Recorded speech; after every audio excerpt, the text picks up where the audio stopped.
And we welcome you to Pisgah Memorial Stadium in Canton, North Carolina tonight as we get set for Mountain 8 conference action on what has turned out to be a pretty good evening here.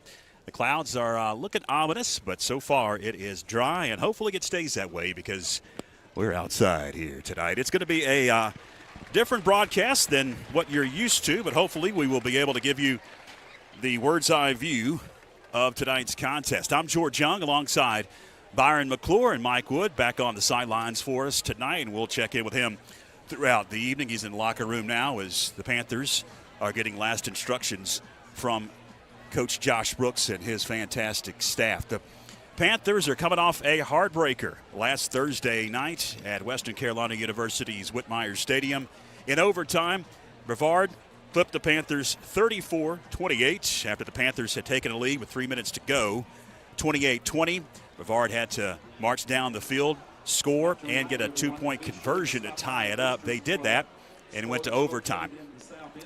Byron, I am interested to see the psyche of this team coming into tonight's game because we saw last year a heartbreaker at the buzzer, similar to what we saw last Thursday against West Henderson, and then the Panthers proceeded to lose the next three. Sometimes those tough losses can energize you. Sometimes they can deflate you. We're about to see how the Panthers come out in this one tonight. That's right, George. And, you know, that's one thing that you look for out of a team is how they respond to a game like we had last week in Brevard. You can go two ways. You're exactly right. It could be, well, we lost another close one. You know, why can't we seal the deal on these big football games? Or you can go the other route, which is, yeah, that was a game we should have won. And we should have won it. We had a chance to win it because we brought a game into E.J. Whitmire Stadium last week that, quite frankly, we didn't know we had in us. And as a spectator and as a fan, those of us in the radio and broadcast booth watching last week, so pleasantly surprised with the obvious preparation, execution, and energy level that the kids at Franklin High School brought and as Coach Brooks' staff brought to the game was impeccable. And it gave us an opportunity to win against a team that, quite frankly, had been beating everybody in Western North Carolina. And so I think it's going to get us ready. I think you're going to get our best tonight. The one thing about this game, George, and they've been, believe it or not, I had Dan Hunter tell us earlier today, these teams have first played in 1939. They played in 1940 and they played in 1945, right before the war, right after the war. Did not play for decades, right? So it's not a deep history in football between these two schools, but my God, is it just filled with a lot of close games, excitable moments, spectacular finishes. Just had Jeremiah Young step up here in the bleachers to watch his nephew play. You and I remember it was about 10 years ago down here. He scored a touchdown to seal the deal for Franklin in a just epic game that night. But, again, history is not long, but it is so deep with magical moments between these two teams. The one thing I do know, we are going to get Pisgah's best effort tonight. I can say that without doubt. Sometimes you play schools, you get their best. Sometimes you get their worst. Pisgah always brings the effort, and they will tonight. These two teams very similar in their demographics and very similar styles coming into tonight's contest. That's what Mike Wood and yourself were talking about in our way over here about how these two teams are almost mirror images of each other. Yeah, and they're led by a couple of guys on either side that are mirror images of each other. Pisgah is going to run out Landon Pope tonight. You're going to hear us call his name quite a bit. He's the workhorse for the Pisgah Bears, 145 rushing yards a game. He's the leader, and they're buoyed by a kid that I know personally that I think the world of, Matthew Mahaffey, which is one of the coolest customers I've ever seen at the high school level. He actually stepped in last year in a game that we should have won. And he come in, the quarterback goes out, this kid comes in. I know him from junior golf and high school golf. Comes in, I didn't know he could quarterback. Led that team to a victory at the Panther Pit on a historic night there when we celebrated the Panther Pit. But conversely, it's much like Franklin, who has Of course, Garrett Young averaging 127 yards rushing per game. Anderson Terrell, the quiet, calm leader of the team for the Franklin Panthers, only 87 yards per game passing. But, he's not asked to pass a lot. His quarterback rating is very high in the upper 90s. He completes well over 55% of his passes and certainly a leader. So, again, like you said, in terms of grit and preparation and coaching, attitude, culture to win, very much alike. And then you've got two kids on either side of the field that are really leaders for their teams. Very much a whole lot of parity between these two, and it's going to play out in a good ball game tonight, I'm sure. All right, we've got a little under 3 minutes left. We'll kick this one off. We're going to take a break, and we'll come back and kick it off at Memorial Stadium right after this.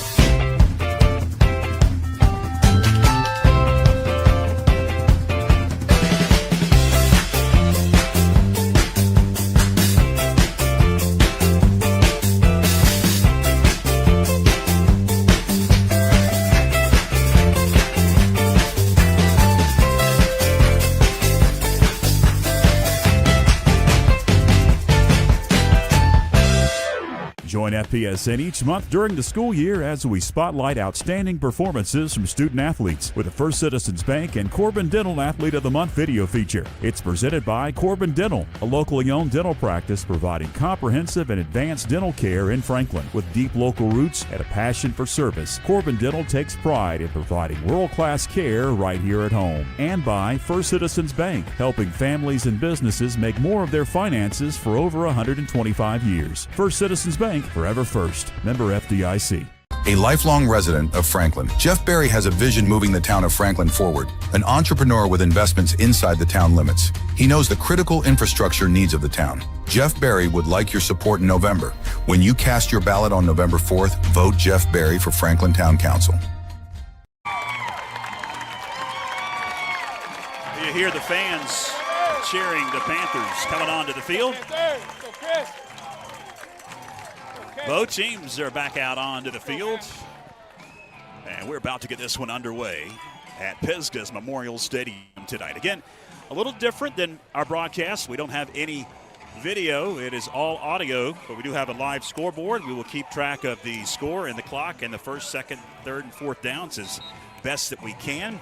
It is Pisgah's right in the regular season to approve or deny us doing audio, us doing video. In fact, they read a PA announcement about it before tonight's game. So we do appreciate, though, them allowing us at least to be able to bring you the bird's-eye view of it tonight in a little different fashion than we have done before. There goes the whistle that they had at the mill before it shut down. And that signals we're going to get this one underway tonight. So it's going to be the Panthers that will kick it away to the Pisgah Black Bears. They are dressed in all black tonight. It's going to be O'Vera that will tee it up. Pisgah has black helmets, red numerals with white trim. Panthers come out dressed in their all white with black numerals and their white helmets as O'Vera has teed it up, and he has gotten the signal from the official, and we are underway in Canton. Going to be gathered in at about the 15-yard line. Up to the 20 and about to the 24. That's where the Pisgah Black Bears will take over. 1st and 10, the first offensive possession of this ball game, as the kick return was Tahari McLean, able to get about 10 yards on that kick return. Great kick coverage there by the Panthers. Everyone staying in their lane. Tahari put on a couple of moves, but we were able to stop him there, and the Pisgah Bears will start on 24-yard line. The Bears will set up in the gun on first down. It'll be quarterback Matthew Mahaffey, senior, signal caller for the Bears. Claps, grabs that shotgun snap, looks to go deep down the seam, and overshoots his intended receiver, who was open at about the 45-yard line in Panther territory, trying to hit Mason Putnam, incomplete. Second down. Mike Wood, we might have dodged a bullet right there. That was open. Yeah, he had a step on him. Aiden Pitts was in the zone there, but it had to be a perfect ball. Thank goodness it wasn't. Great atmosphere down here, guys. Good crowd. Weather's great. And a super-looking field. It's a good crowd because George and I are part of it. It's the best-looking crowd we've had in a long time. Right? Actually outside in the elements. I hope the good weather stays. Mahaffey shotgun once again. Got a hand to the back right next to him. Off the left side for about a 8, maybe 9-yard gain. Goes Landon Pope. And it'll bring up 3rd and short. Got to bring up 3rd down, and it'll say 7 at the Bear 31-yard line. The near hash. Mason Putnam brings his troop to the line of scrimmage as he'll set up in the gun once again. Panthers rushing 3 down linemen. Bad snap all the way back to the 22-yard line. Mason Putnam, or check that, Matthew Mahaffey, the quarterback, able to fall on it all the way back to the 21. That is a huge loss of about 10 yards. It'll bring up 4th down and about 12, and here comes the punting unit for the Bears. Huge error there by the Pisgah Bears to force the punt situation on 3rd and 3. The snap was a little high, a little right, a little hot for Matthew Mahaffey. Just caroms off his hand. He was able to get back and recover it, and they're going to punt it away to the Panthers. Just like the Panthers, quarterback is the punter. It's Mahaffey who gets the snap, sends the punt far side, and going to head out of bounds at about the 41 in Panther territory. That's where the Panthers will take over, 1st down and 10, with 10 minutes and 30 seconds remaining here in the first quarter. Again, a little different tonight with audio only. We're going to keep track of the scoreboard and the clock as best that we can and give you the best that we can broadcast and bring you the action here. Bird's eye view tonight on Facebook and YouTube with the Franklin Panther Sports Network. They're going to mark it back at the 40-yard line. It'll be 1st and 10, 10:30 left, first quarter. Panthers' first offensive possession. Anderson Terrell under center with a split backfield behind him. Play fake. Terrell going to fire on 1st down. Caught. It's Sutton at the 40. Makes the man miss. Takes on a defender at the 50. He is across the 50-yard line into Pisgah Black Bear territory. That'll be enough for a Panther 1st down. Give it 12 for Sutton. Call it, Woody. Very nice waggle play by Anderson Taylor, and we know Josh coaches low to high. Yep. Attic Sutton wide open in the flat, put it to him, and a good rustle for a nice gain. They're going to mark it up at the 47-yard line. It'll be 1st and 10, 10:04 with a moving clock here in the first quarter. Pitch goes Garrett Young, right side, in traffic, 45, 43-yard line. Gain of 4 yards for Garrett Young off right tackle. That'll bring up 2nd down and 6 for the Panthers as we tick under 10 minutes left. 9:45 with a moving clock here first quarter. No score as the Panthers work quickly. It is Anderson Terrell coming to the line, now going to check and settle under center. Again, a split backfield, and we've got a flag and some movement across that defensive line. Anderson Terrell's getting better at that, guys. He doesn't talk a lot, but when he gets up to the line and barks, he's caused a couple of those infractions this year just by that quick little bark right at the very beginning. Great discipline by the offensive line to stay put. Clock starts to tick, under 9:30 left. Anderson Terrell under center on 2nd down and just a couple of yards. It'll be 2nd and 2. Right up the middle goes Attic Sutton, and Sutton able to pick up another Panther 1st down to the 35-yard line. That'll move the chain, stop the clock briefly. Now they'll wind it again. We're down to 9:10 left here in the first quarter. No score from Pisgah's Memorial Stadium. I'm George Young alongside Byron McClure. Mike Wood roaming the sidelines for us tonight. Panthers again come to the line, working relatively quickly. As Terrell's under center, he takes the snap, hands Garrett Young right up the middle. Garrett Young breaks free, 30, 25, down to the 22-yard line. That'll be enough for another Panther 1st down. Stops the clock, 8:45 left, first quarter. 2 things there, guys. First of all, we're going to talk about this all night. 36 seemed to have blossomed into a high school running back in that Brevard game, Mike, and I'll get your thoughts on that in just a little bit. But how about the excitement he just showed, George, when he got up, got a big first down. That's the second time he's touched it. I think the kid's really enjoying football the last 2 weeks. It's fun to watch. Clock starts to tick. First down for the Panthers at the 23 of the Black Bears. Panthers on first down, going to flare it out. It's complete. Far side at the 20, fighting his way to about the 17-yard line. A gain of about 6 yards. It's going to bring up 2nd and 4 now for the Panthers as we tick under 8 minutes left. Nothing fancy. Lance Parker makes the first guy miss, able to get a few extra yards. What a nice methodical drive here as we're approaching 3 minutes in this drive, and in the red zone are the Panthers. Clock continues to roll. 2nd down and 4, working from the far hash this time. It is Anderson Terrell under center with a split backfield. He's going to hand to Garrett Young. Right side, Garrett going to cut it up. 15 down to about the 12-yard line. I think he's got enough for a Panther first down. Yes, he does. They're going to mark him inside the 10-yard line. So it's going to be 1st and goal for the Panthers. That'll stop the clock briefly. Now it's going to start to roll down to 7 minutes, 20 seconds. Here in the first quarter, Panthers driving now. 1st and goal at about the 9.5-yard line.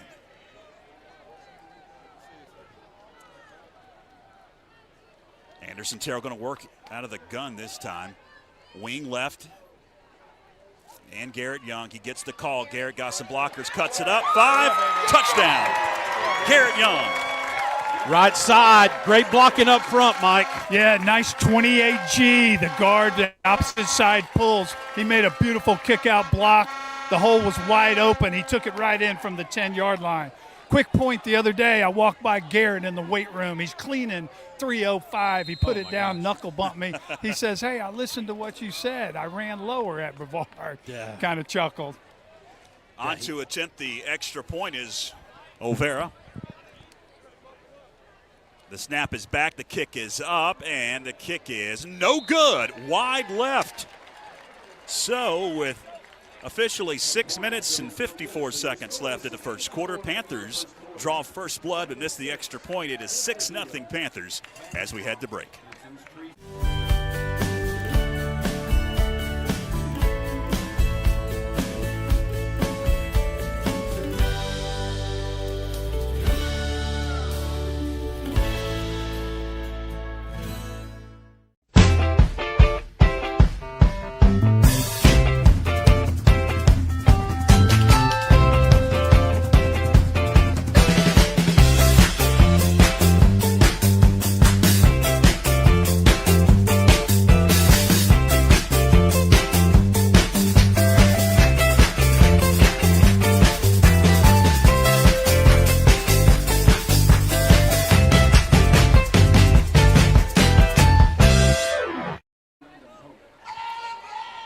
Panthers strike first at 6-0, 6:54 left here in the first quarter. And it's O'Vara that will tee it up and kick it away to the Pisgah Black Bears. Left to right across your screen as it'll be gathered in at about the 19-yard line. Up to the 25, 30, 33, 34-yard line goes Landon Pope. He's out of bounds. That's where the Panther, check that, the Black Bears will take over. First down and 10, trailing now 6-0 with 6:48 left here in the first. Glad that you're with us. Unique broadcast tonight. We may do more depending on how this one is received tonight. At least it's something, because Pisgah won't allow video. We allow audio tonight, and we do have a scoreboard that we're going to try to keep as accurate as possible. Sometimes the clock gets a little bit off. We're doing our best. 6-0 Panthers here in the first. Right up the middle.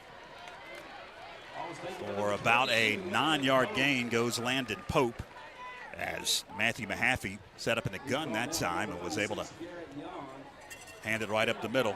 I don't feel rain, do I? That's not good. Yeah, a little bit of rain coming. And, boy, Landon Pope really gets down, runs low, doesn't he, Mike? Yeah, he does. And I was watching the block on Garrett. They blocked him out of the play, which opened up the hole there at right linebacker. So it's going to bring up second down and just 1 yard to go. Mahaffey, shotgun. Right up the middle. Goes Pope. Pope able to get across the 50 to about the 45-yard line. Untouched, seam right off his guard, hit the hole hard, and thank God Aiden Pitts was there to get a hold of his belt, or he would have been gone. So now down to 5:47 left here in the first, 6-0 on first down. It's Mahaffey working out of the gun at the 45-yard line. Action over the middle as the pass is going to be caught at about the 30-yard line. Maddox Wright caught it in stride, but then he was hit immediately and taken down at the 29 officially. That'll be enough for another Pisgah first down. They're marching now in Panther territory down to the 29 as the clock starts to tick once again. We're down to 5 minutes and 23 seconds to go here in the first. They'll work quickly to the line of scrimmage. The Bears come dressed in all black tonight with red trim. It'll be Mahaffey working out of the gun once again. Receivers up top and one to this near side. In traffic, it's Pope right up the middle. Pope weaving his way across the 25 to about the 20-yard line. I think he's got enough for another Pisgah Black Bear first down. They'll stop the clock with exactly 5 minutes left in the first quarter. Now they'll roll it. That will be enough for another Black Bear first down. And in the red zone now at the 19-yard line, Pisgah has seen something up front and been able to get some chunk yardage and opening up that playbook with some passes. We'll see what they do on first down. Mahaffey out of the gun once again. Pope wing left. Grabs that snap. Hands to Pope, but Pope going to be hemmed in and dropped at the line of scrimmage. And they'll push him back for no gain, so it'll bring up second down and 10 with 4 minutes, 22 seconds left here in the first. Big play by the junior Liam Daniels. Sort of shoots the gap there and gets Pope early on that run before he had a head of steam. Nice play, number 50, Liam Daniels. No gain, second and 10. We're approaching 4 minutes left here in the first quarter. It'll be Mahaffey out of the gun once again. Twins up top and one to the near side. Pope now wing right of Mahaffey. He's a sense of man in motion. He's going to go upfield. Working far side, going to heave it to the end zone and air mails it. Flag comes out though. That was uncatchable as it went between the uprights, but we do have a flag in the end zone. This is going to be interesting here. I didn't even, it might very well have qualified for pass interference. The ball was nowhere near the play, but that's not going to matter here. They call a hold. We're on the visitor side, so we cannot see the officials call, and they did not whistle or, well, they are going to call pass interference. Now there's the PA announcement. So it will be just a 9-yard penalty. So it'll be second and a yard now. And they'll mark it right at the 10-yard line. Second and a yard, 3:42 left in the first. Mahaffey again works out of the gun. Got a hand to Pope right up the middle. Pope pinballing his way down to the 5 to about the 3-yard line. That'll be definitely enough for another Black Bear first down. They'll stop the clock briefly. 3:33 left in the first. It will be first and goal for the Black Bears. A little trickeration there. There's actually Mason Putnam that snuck in and got down. I'm like you. I was following 22 for a minute. There was a lot of misdirection in the backfield. Mason Putnam ended up with the carry. Senior, 5'11", 178 pounds. They'll mark it back at the 4-yard line. It'll be first and goal. Putnam and Pope wing right and left of Mahaffey. It goes to Pope. Pope shakes one defender, fights towards the goal line, but he's going to be hemmed in and dropped at the 2. It'll bring up second and goal as the clock continues to tick. Under 3 minutes left, 2:55 and a moving clock first quarter. Big Davion Hall got his mitts in on Pope and denied him the end zone there, gave the rest of his teammates enough time to come and help. Player of the game last week with 9 tackles, 3 deflections, and 2 hurry-ups on the quarterback. He was great last week. Great last week. Second and goal from the 2. Under center this time is Mahaffey. Hands to Pope. Pope weaving his way, pushing forward. Where's the signal? Haven't seen it yet. There's the touchdown signal. Well, Pisgah answers the Panthers' score with 6 of their own with 2:20 left in the first. And it is tied at 6 apiece. We'll wait the point after touchdown. I was watching the Pisgah kicker warm up today. Really strong leg. That is Miguel Gomez, senior kicker. It is up, and I don't know, did he make it through? No, it didn't. That was a corkscrew. So we are tied at 6 apiece with 2:20 left in the first quarter as we head to break. Stay with us. Kids Place of Macon County is excited to announce the first ever 8-2-8 Treasure Quest. The event kicks off at the Macon County Rec Park with a field day competition where teams of 2 will compete in an array of physical and mental challenges that will test both their intellectual and athletic prowess. The top 5 field day contestants, along with the team that raises the most money for Kids Place, will advance on to the treasure hunt for a chance to win the ultimate grand prize of $10,000. Advancing teams will be taken to a specific location in town to compete in an action-packed team-based adventure where participants will race against the clock to complete challenges, solve clues, and travel to checkpoint across a series of exciting locations. It's part scavenger hunt, part obstacle course, and all-out fun. Teams must work to strategize, navigate, and compete for the fastest time in order to make it to their final destination and claim the $10,000 treasure. The only question is, do you have what it takes to win? Info and to register a team, visit 828treasurequest.com or scan the QR code. All the fun happens on Saturday, October 11th.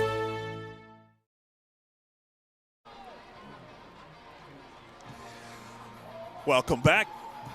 George Young alongside Byron McClure, Mike Wood, bringing you the action tonight, audio-only version here at the Mountain 8 Conference. Pisgah answers Franklin's score.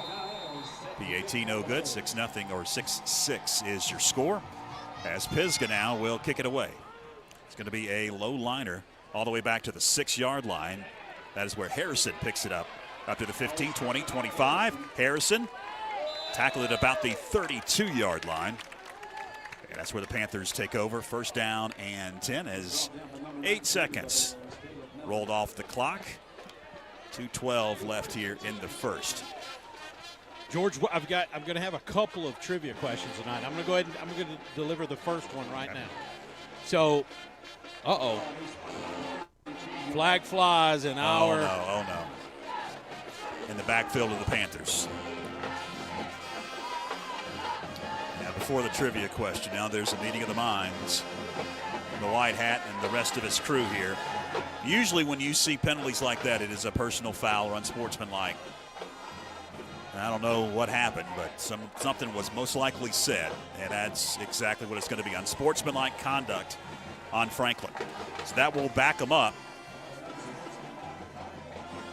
from the 30. That's going to back him up to, is it going against Pisgah? They were going the wrong way.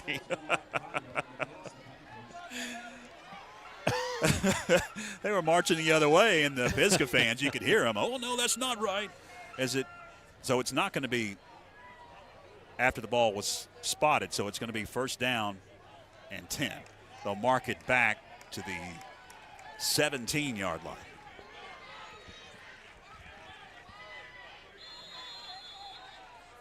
So it'll be first and 10, now back at the 17 after the unsportsmanlike conduct penalty. Got a break there that it wasn't first and 25. So 2:12 left, first quarter. Anderson Terrell under center. As Bowles goes in motion, Terrell takes out on a boot. No, he's going to hand. Right up the middle goes Garrett Young. Young able to get about 8 yards on first down, so it'll bring up second and about 2 for the Panthers. Garrett Young chipping away at the sophomore rushing record at Franklin High School. He came into the game tonight, number 3, needing only about 40 yards or so to catch number 2, Blaine Clark. Tonight's trivia question for everybody out there in Panther Nation. Who is the all-time leading sophomore rusher at Franklin High School? On second down, Sutton up to about the 25-yard line. He's still going to be about a yard shy. Attic Sutton able to gain a couple. It was second down and about 3.5. So we're going to say third down and a long one as we tick towards a minute left. 1:10 officially on the scoreboard here at Pisgah's Memorial Stadium.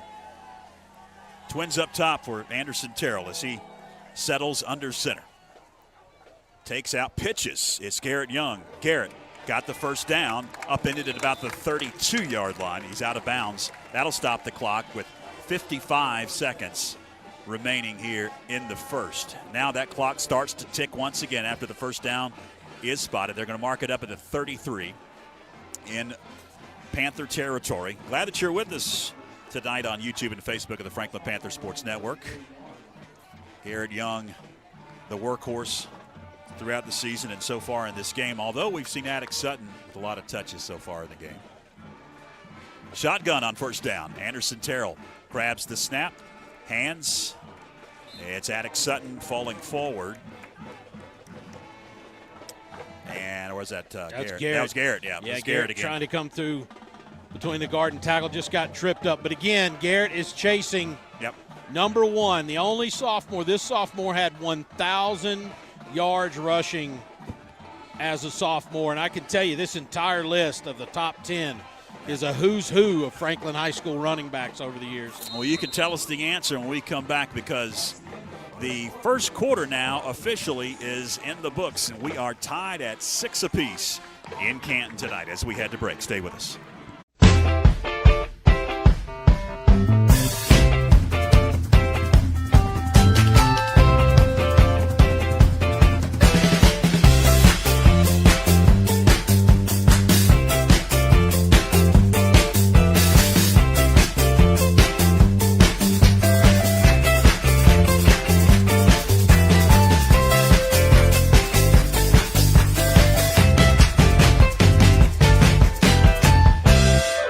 Join FPSN each month during the school year as we spotlight outstanding performances from student athletes with the First Citizens Bank and Corbin Dental Athlete of the Month video feature. It's presented by Corbin Dental, a locally owned dental practice providing comprehensive and advanced dental care in Franklin. With deep local roots and a passion for service, Corbin Dental takes pride in providing world-class care right here at home. And by First Citizens Bank, helping families and businesses make more of their finances for over 125 years. First Citizens Bank, forever first. Member. Second down and 7. Terrell, shotgun snap, grabs it, passes complete to about the 45. A flag flies in as Lance Parker able to sit down in the secondary and catch that one and gain about 5 yards. And looks like this one's going against Pisgah, as that will be enough for a first down. That's going to be some targeting, George. I guess, is that what we call it here, Woody, in high school? Yeah. Definitely leading with the helmet. They're going to discuss. Clock is stopped. 7 seconds into the second quarter, 11:53 left. Not a good look as a defender when 4 yards from the play. Yeah, targeting. You're right. All you can see is the top of your helmet.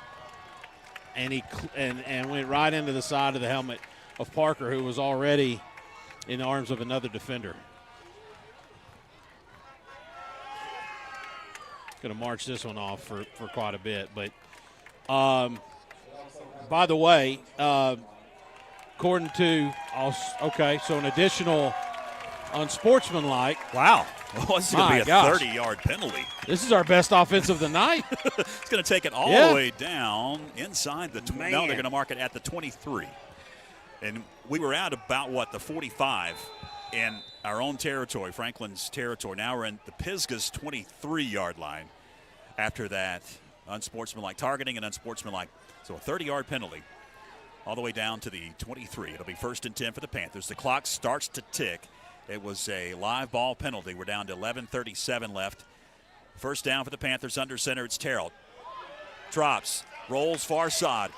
Pass complete at about the 20 and upended there for minimal gain. Attic Sutton able to grab that pass, but only gained 2 yards to the 20. Clock continues to roll. We're down to 11:17 left. Second down, 7. Gain of 3 for Sutton.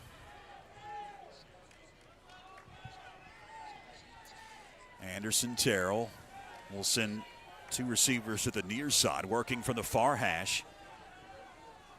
Garrett Young now switches from left to right. Terrell grabs that. Shotgun snap. Hands. Garrett Young cuts it up. Garrett shakes a couple of defenders, taking some Bears with him. All the way down to the 12-yard line. That'll be enough for another Panther first down. That'll stop the clock briefly. 10:45 left here in the second quarter. We are tied at 6 apiece. Clock starts to tick down to 10:40 left. But again, we appreciate you joining us on what other platform you are hanging out on, Facebook or YouTube. We do have our live scoreboard, trying to keep track of the downs and the clock as best we can here. We appreciate our executive producer, Philip and Spencer, back on network control. Anderson Terrell, hands Garrett Young right up the middle. Garrett Young gets tackled from behind at about the 5-yard line. He had a little seam to the goal, but credit, I believe that was Peyton Gunner from behind, able to tackle Garrett Young to prevent a touchdown. And guys, that puts Garrett unofficially at about 55, 56 yards tonight. So he is now second place all time on the sophomore rushing list. Mike Wood, any guess on who number 1 is? Oh, yeah, absolutely. I think it's Jeremiah. Second down and 6. Anderson Terrell under center as he sends Harrison in motion. Hands Garrett Young. Garrett into the line, pushing forward. Garrett taking the whole pile towards pay dirt. Did he get in?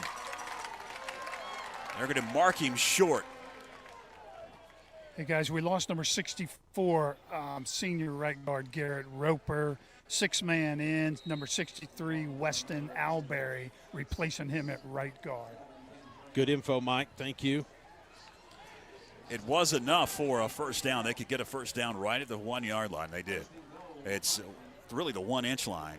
It'll be first and goal at the 1-inch line now as we tick under 9:15 now in the second. Guys, I can read a bunch of names off this list here. Blaine Clark, Markel Manning, Aaron Wallace, Jeremiah Young's on this list. All-time leading rushers, a sophomore at Franklin High School, is Keith Brooks, 1,000 yards as a sophomore in 1976. Garrett Young, check that. That's Sutton, Attic Sutton towards the goal line. Did he get in? Yes, he did. Touchdown. Speaking of replacements there, number 63, Weston Alberry, made a great block right of the center, opened up a huge hole for Attic's, take it in for 6 for the Panthers. They will attempt the extra point as you hear the coaching staff. We were right above them here, yelling 1-1-1. It'll be a PAT attempt. Now up 12-6. I'm sure at some point we may get a 2-point conversion play if things get a little tight. It'll be Juan Olvera to attempt the PAT out of the hold of Pitts. Snap is back. The kick is up. Looks good from here, and it's up and good. 13-6 your new score. 8:48 officially on the scoreboard here at Memorial Stadium. Panthers up 6 as we head to break. Stay with us.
Six Panthers answer the Black Bears score.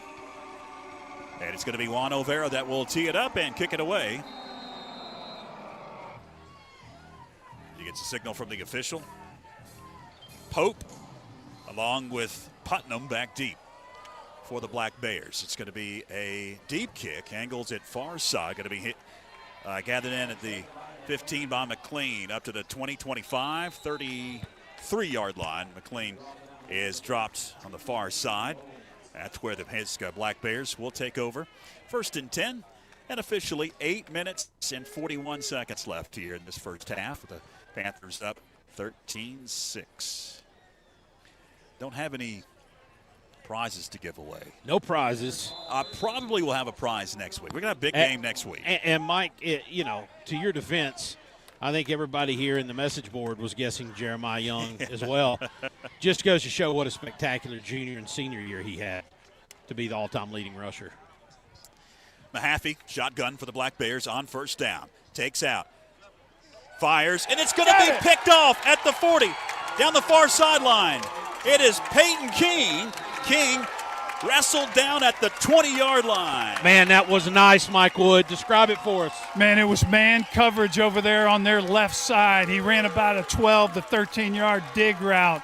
Our corner, Peyton King, made a beautiful break on the ball and just stepped right in front of the receiver to pick it off. What a great thing too. I don't know if you guys saw this week, the great Chris Womack at WLOS did a feature on Peyton and his struggles with Tourette's through his entire life. Love to see that kid make big plays, and I know his dad and mom do too. 8 minutes and 32 seconds on the clock as the Panthers scrimmage from their Black Bear 22-yard line. Hand goes to Garrett Young. Young going to turn it up at the 20-yard line. He is down to the 15. That'll be gain of 5 yards for Garrett Young. It'll bring up 2nd down and 5 for the Panthers as we approach 8 minutes left, down to 8 minutes, 10 seconds here at Pisgah's Memorial Stadium.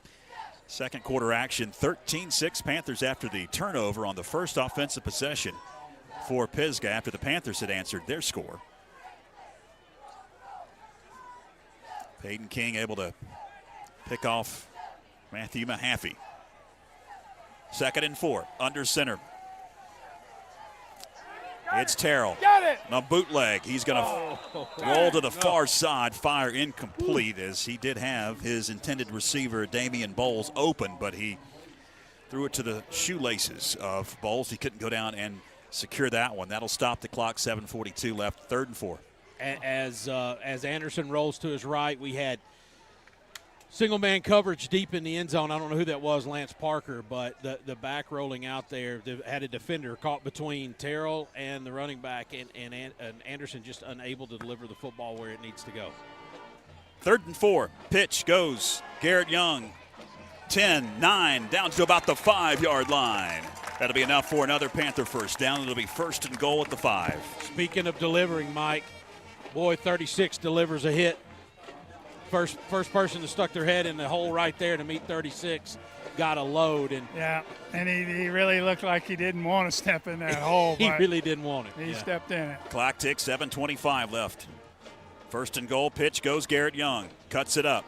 Garrett stretching to the end zone. Is he in? I don't see a signal yet. There is a signal, touchdown. It took a while. Garrett Young, 5 yards out. And the Panthers are up. That was 19-6. Go ahead. I'm sorry. That was just Garrett on the left side there. And 56, junior Braden McConnell made a beautiful block on the linebacker to open the hole up for 6 for the Panthers. So the turnover pays dividends for the Panthers offensively. Yeah, baby. As it's Juan Olvera that will attempt the extra point. Out of the hole to Pitts. Waiting the snap. It's back. It's low. They get it down. The kick is up. And the kick is good. Officially 7:14 to go in the first half. And the Panthers now hold a 20-6 lead in Canton as we head to break. Make this season unforgettable. Fall sports are here. And just like your favorite team, Mountain Credit Union is here to help you bring home the win. Whether you're gearing up for the big game or tackling your financial goals, we're with you every step of the way. We've got competitive loan rates and high-yield checking accounts. A winning combination so you can score big this season. Mountain Credit Union. Western North Carolina's financial MVP since 1963. Visit your local branch today or online at mountaincu.org.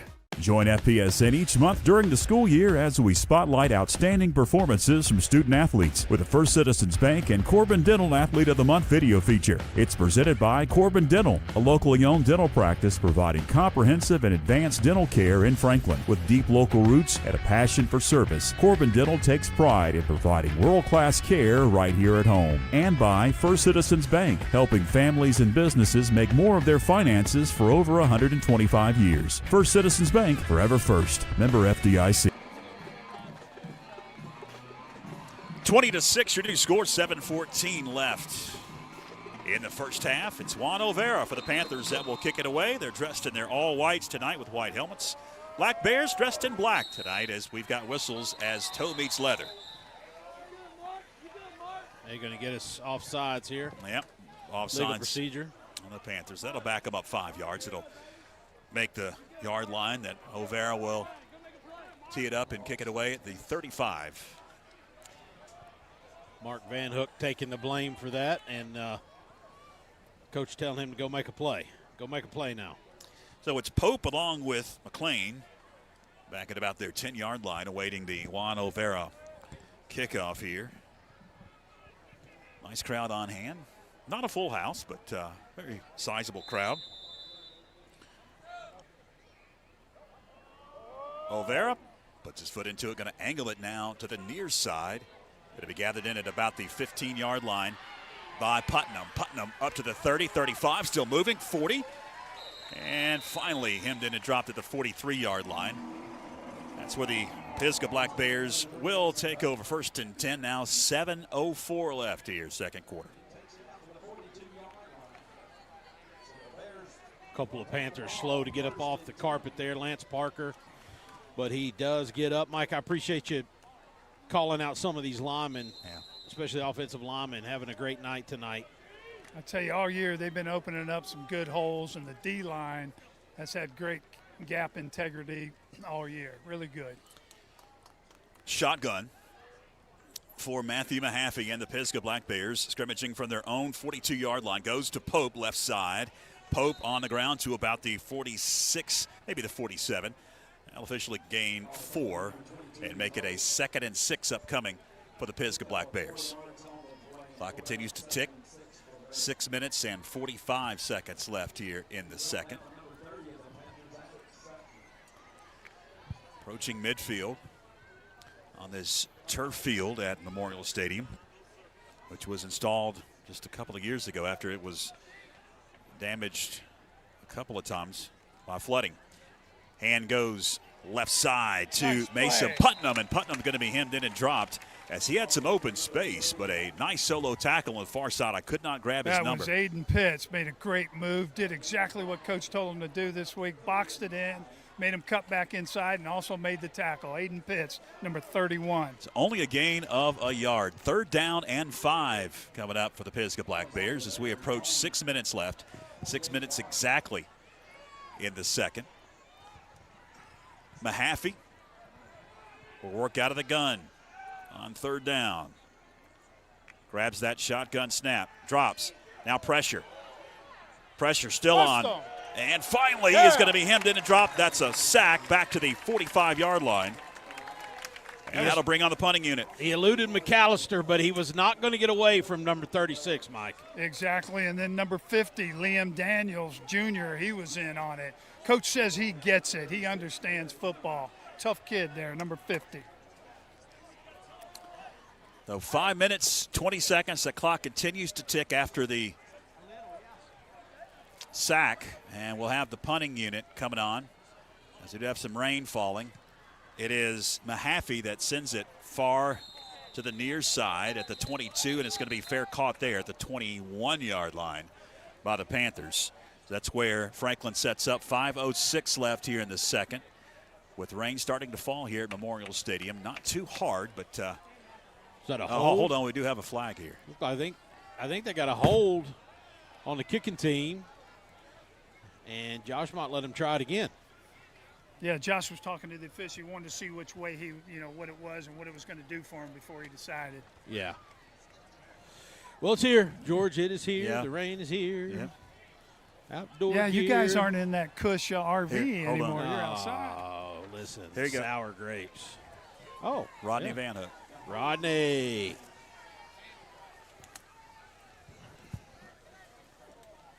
Beautiful. There you go. It's like it was meant to be. Yep. Mary Poppins out here calling the football game. All right, they're going to punt again, so they'll mark it back to the 36. It's Mahaffey that sends it low and on a line, hits it about the 40, takes a great Pisgah roll, and is going to finally be out of bounds at about the 26.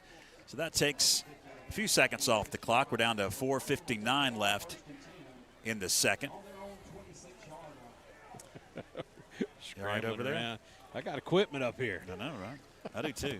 Yeah, you've got more expensive equipment than I do. So the Panthers set up shop at the 25-yard line. It'll be 1st and 10. 4:59 left, second quarter. Anderson Terrell works under center this time, and he gets Pisgah to jump. A little bark play there, Mike, it looked like. Yeah, they changed up the cadence this week, it looks like. It's working pretty well. I believe that's the second offside penalty on a cadence call. That'll be a free 5 yards. And it'll march it up to the 30-yard line. It'll be 1st and 5 now officially.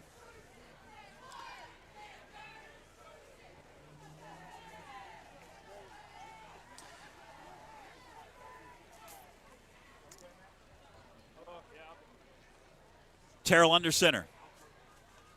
Pitches. Garrett Young cuts it up at the 30-yard line to about the 33, 34 maybe. So a couple of yards on first down. Brings up a second, and we'll call it 3 now for the Panthers. With the clock ticking, we're down to 4 minutes and 39 seconds to go in this first half as a light rain now falls at Pisgah's Memorial Stadium. And we are out in the elements tonight because Pisgah, along with not allowing any video broadcast, as the hand goes right side this time, still on his feet, first down, 35, 37, maybe the 38-yard line, falling forward up to about the 40, they'll say. Garrett Young, that was all Garrett that time. That'll be enough for another Panther first down. And the clock will start to tick. We're down to 4 minutes, 10 seconds left here in the second. What I was about to say, along with not allowing us to have any video here, and nobody any video, they won't allow any access to the press box across the way. They have a nice tape deck over there. They won't allow Franklin's huddle system and all those fine folks access over there. So they're all over here along with coaches and some other folks, and there's really no room even for those folks in this little shack they've got over here. Hand right up the middle. It's Garrett Young. Fights forward about 7, maybe 8 yards. Oh, Sutton, check that, up to the 46. A gain of about 7 yards. It's going to bring up a third, or make that a second down and 3 as the clock continues to roll. We're down to 3 minutes and 24 seconds left in a steady rain at Memorial Stadium. Panthers draining that clock.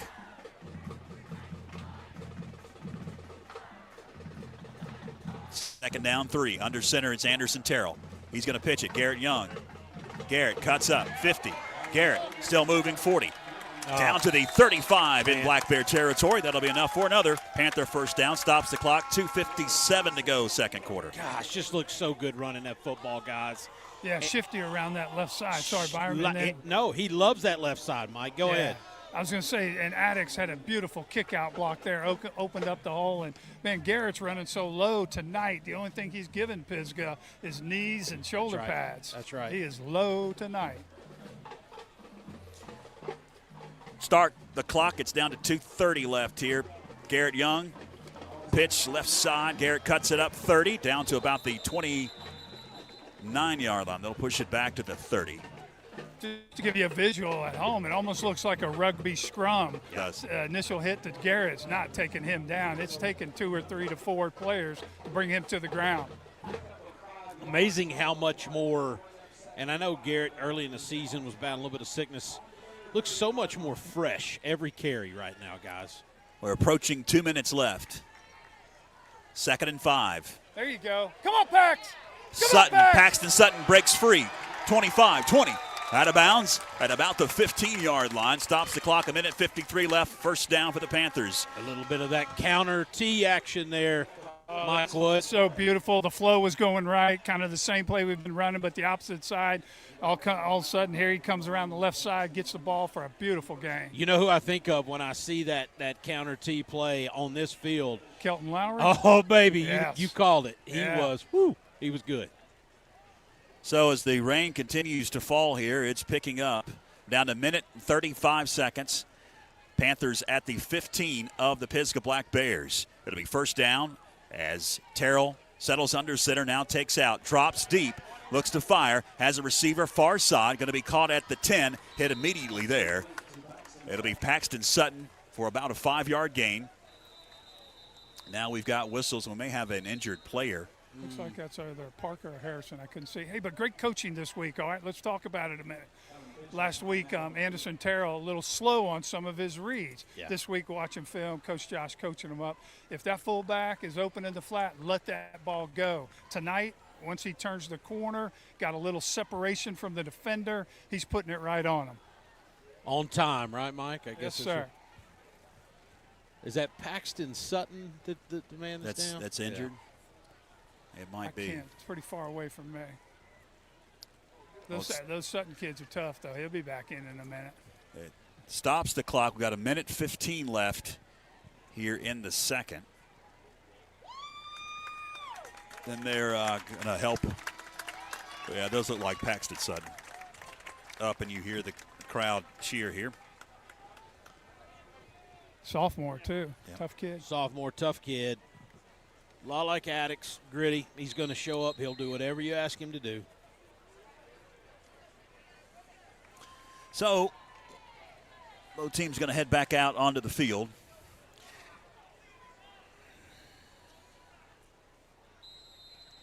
Steady rain here Yeah. at Pisgah Memorial. And if right now. it sounds like we're in a strain, we are. We have some umbrellas. And we are trying to stay dry. It looks like the equipment's pretty dry, so that's. I won't melt, and I don't have to worry about my hair. So. Yeah. 60 seconds left. 2nd and 4. Shotgun again. Hand goes. Beautiful block. Left side, turning the corner. Yeah, into the baby. end zone. Touchdown, Garrett Young.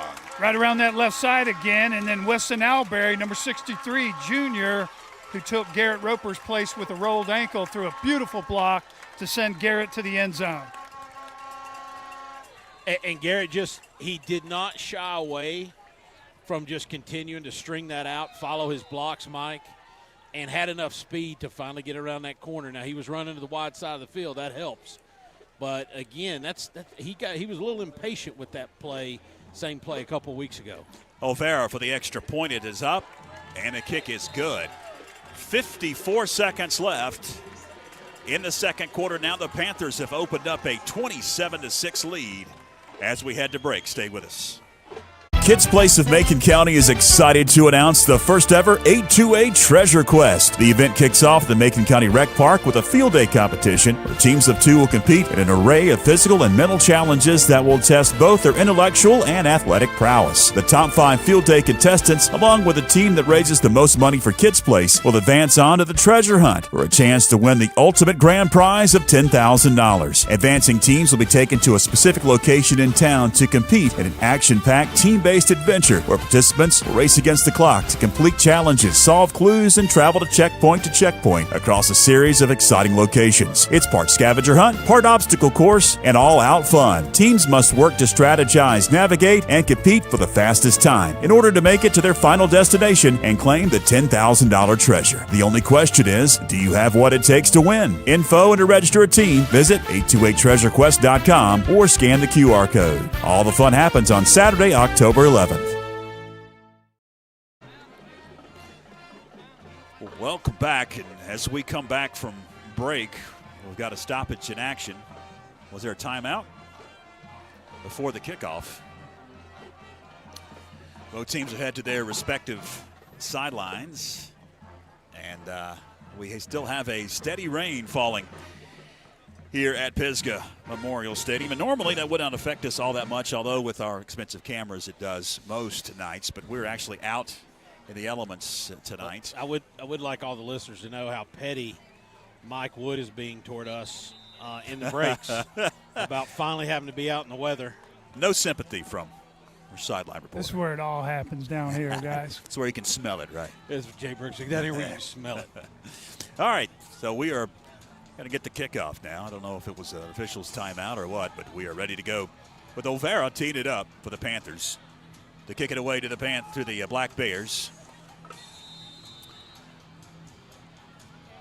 I believe that is McLean along with Pope back deep. It's going to be a squib kick, up man.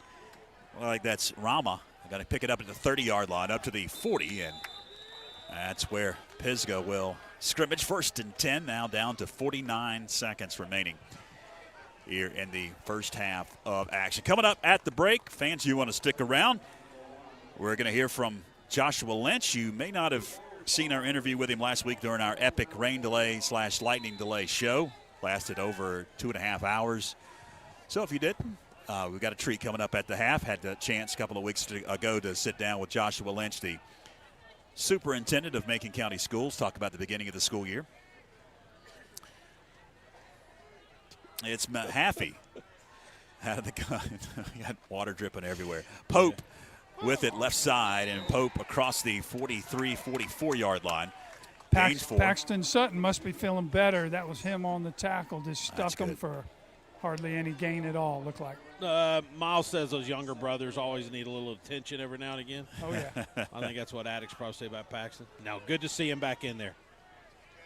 They're down to 23 seconds left. The clock is still rolling. Hand to Pope once again, right up the middle. Pope across the 50, got a first down, stops the clock with 19.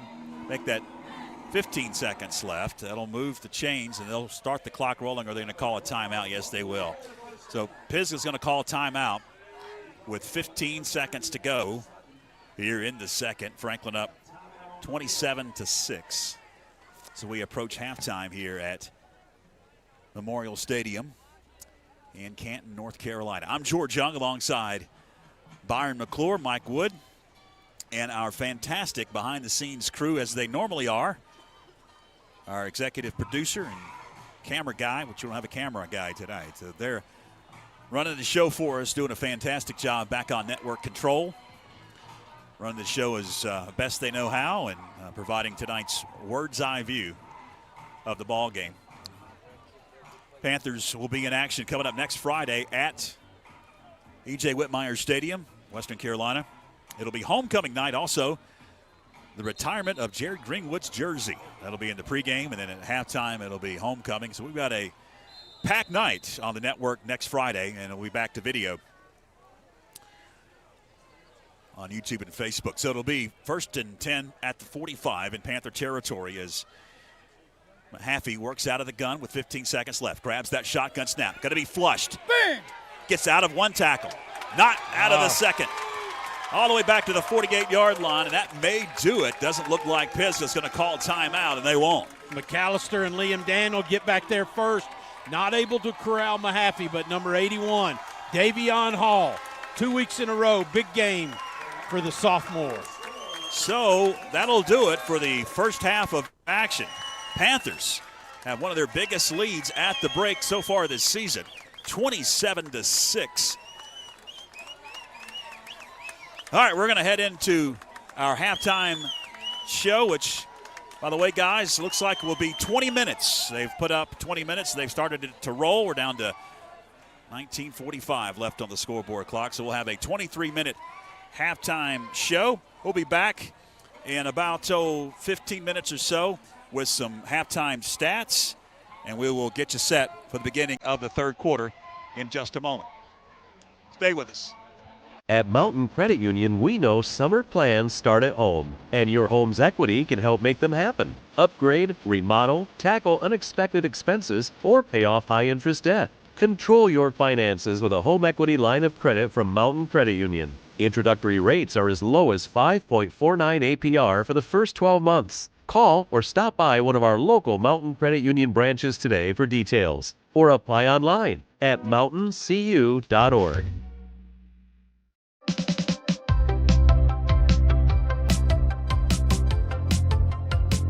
Welcome back. I'm George Young, now joined with the Superintendent of Macon County Schools, Joshua Lynch. And Josh, it's a pleasure to talk to you, and I really appreciate you agreeing to do this interview. Absolutely. It's my pleasure. Well, we're going to learn a lot about Macon County Schools. Of course, the school year has just begun, an exciting time all across the nation, especially here in Macon County. And there's been a lot of change in Macon County Schools. Of course, the project to rebuild and build a new Franklin High School is ongoing. There's a project at the Highland School also ongoing over the next couple of years, just like Franklin High School's project. And Josh is going to talk about that here in this interview. And the one thing, though, I want you to address as we begin. Beginning of school, it is an exciting time, and I know it has been a very successful time so far this season. Yes.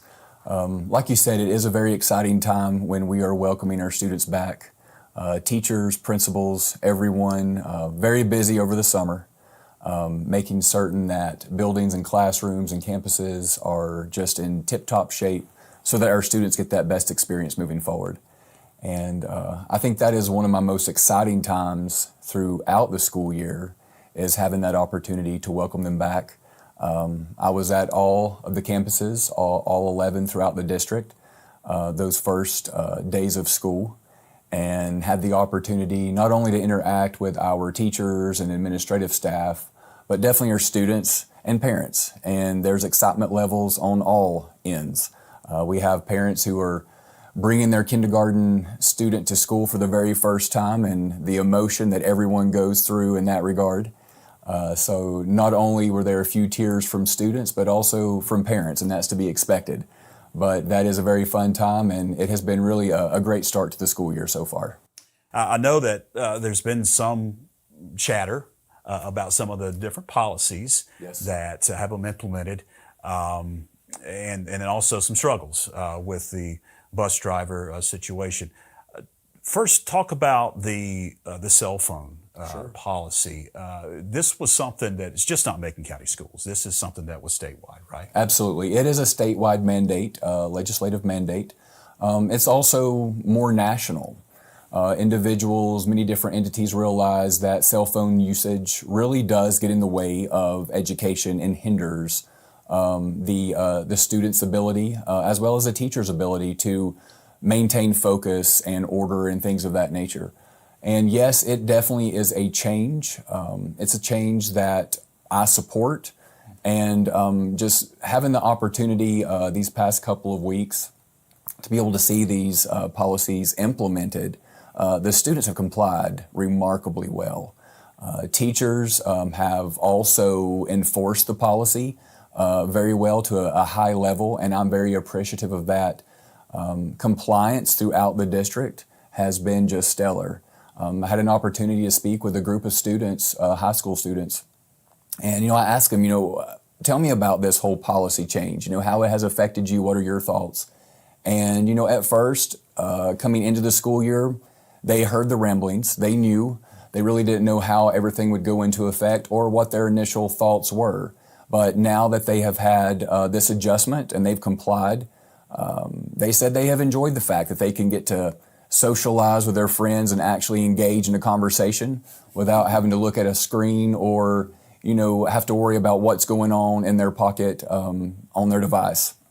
So they have done remarkably well, and I'm very appreciative of that. So I think all in all in Macon County, they have done a fine job. Very proud of them. When it comes to bus drivers, I know that's also been something that has gotten a lot of attention over the past few weeks as school has started. I think it's a struggle nationwide, getting folks to be able to get the kids to school safely in a bus. And obviously that's a struggle here. And I know that if you're watching and you want to be a bus driver, he would love to talk to you. Absolutely, yes. You call our office. But just to address kind of some of the struggles that you guys have had and how things maybe are getting better. Right. So just overall, throughout the county, we do have 52 full-time regular routes. We have other routes that are not included within that number that are fully housed. But within our 52 buses, rather, I said routes, we have 52 buses. We have 104 routes, 104 regular routes. And within that 104, we basically have 5 routes that are not covered. We have 3 morning routes and 2 afternoon routes that consistently are just not covered. And what that really boils down to is the lack of driver. We have offered a lot of the driver's courses and things of that nature, but to be able to have that applicant pool and people who are interested and able to do that, it presents some challenges. In order to be a bus driver, you have to have a special schedule. You have to get up really early, and you also have to be available for like an early dismissal period and have to have that in the back of your mind at any given time. So you have to be flexible. You also have to have the ability to come back and drive that route in the afternoon. And so individuals with a full-time job, that makes it very difficult. They just don't have the ability to be flexible like that. Our starting pay for a bus driver is $16.07 an hour. And it ranges anywhere from an individual who has 20 plus years to $19.46 an hour. So there is a range, and that is a legislative mandated range that we pay our drivers. So at this point, we are trying to recruit as much as we can. We have a few individuals who are still waiting to do the driver's test. So in the next coming weeks, we hope to get them pushed through as quickly as we possibly can and get those routes fully on the road. And, you know, as a parent, I understand that. That would be an absolute burden if that is what I depended on to get my children to and from school. And so I appreciate the parents and the community being just flexible with us, and I know that they have a lot of frustration, and it's understood. And so we are doing everything we can on our end. But yes, if anyone is hearing this and you think you might want to drive, give our office a call, and we will gladly talk with you and point you in the right direction to make certain if that can happen. Well, Josh, it has been a pleasure talking to you, and I'm sure that hopefully in the near future we'll catch up again as obviously the new high school is being built, and I'm sure basketball season, maybe we can catch up again. Absolutely. I appreciate it. Look forward to it. Stay with us, fans. We've got more to come.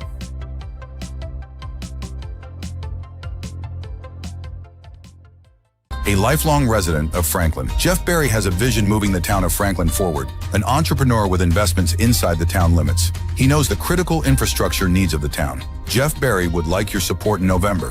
When you cast your ballot on November 4th, vote Jeff Berry for Franklin Town Council.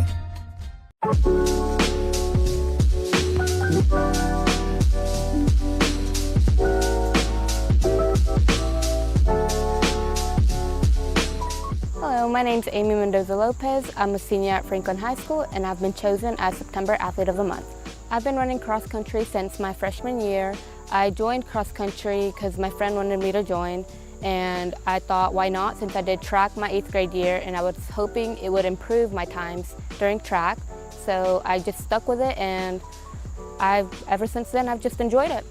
At the Western Carolina Carnival, I came in first, and it was a really nice feeling because during my junior year, I really struggled with running, and I really struggled to hit a pace or hit a time that I was happy with.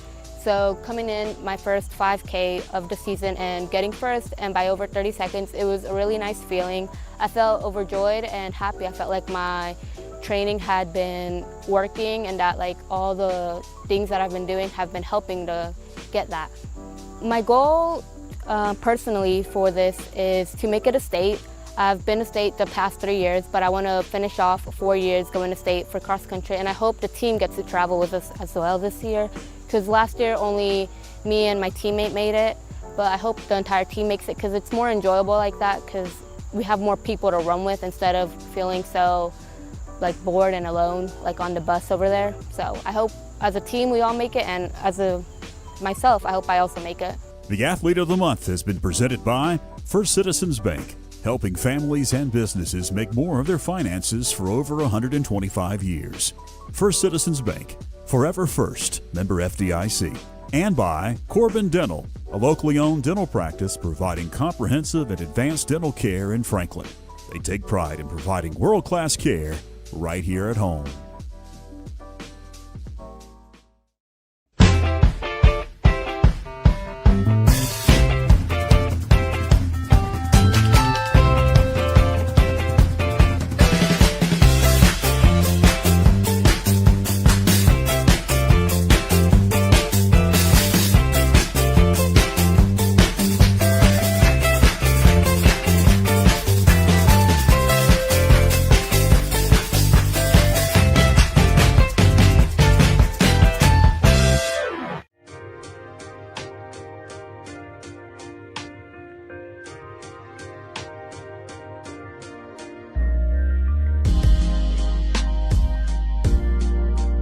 Hey folks, we've got something exciting for you today. Behind me is the Big Dig that I have affectionately called it. It's the new Franklin High School. The old Panther pit football stadium has been torn up and they are constructing a new football field, phase 1 of the Franklin High School project. I'm George Young, this is Tracy Talent with Macon County Schools, and we're going to take a tour of what's happening.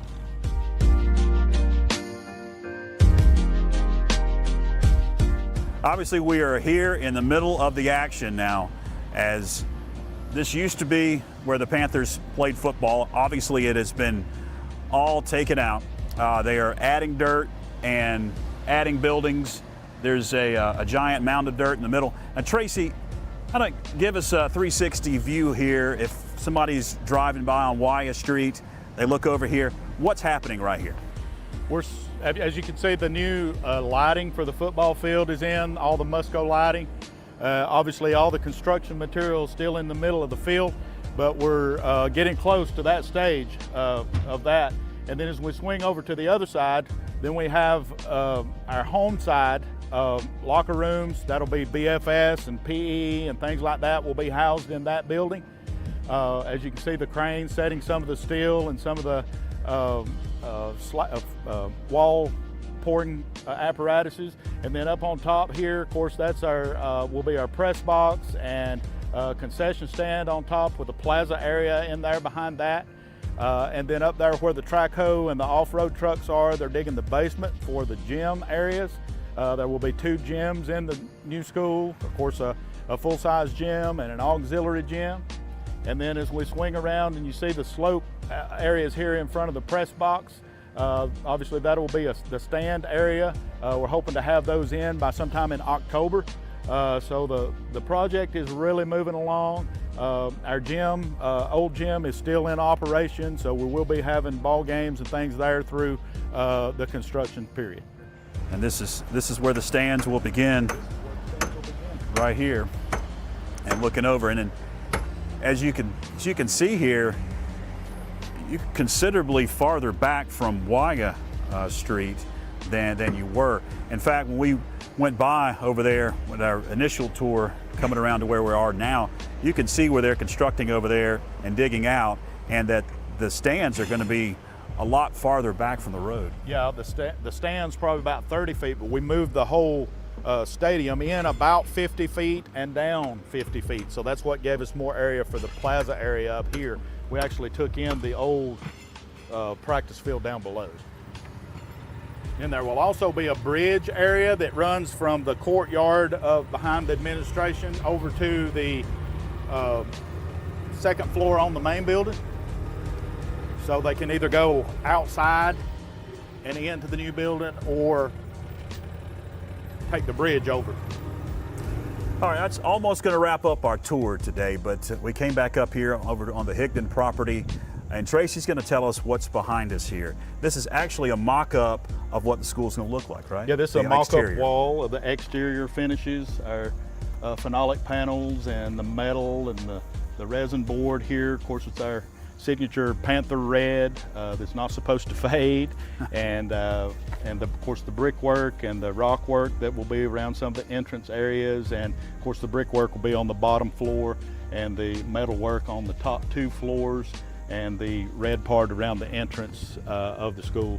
So it's going to be nice. And in the next week, 2 weeks, 3 weeks to a month, what can folks expect? There's going to be some dramatic changes here. You're going to start seeing some major changes come along in the next few weeks with the bleachers being installed, hopefully by October. Also the roofs going on the visitors concession stand and area, and then also on to the home side areas as well. And then also you'll start seeing the brickwork go along and onto the press box. Well, it's been a pleasure, and we're going to do this hopefully once a month as the school is constructed. Tracy, thanks for the tour. All right, thank you.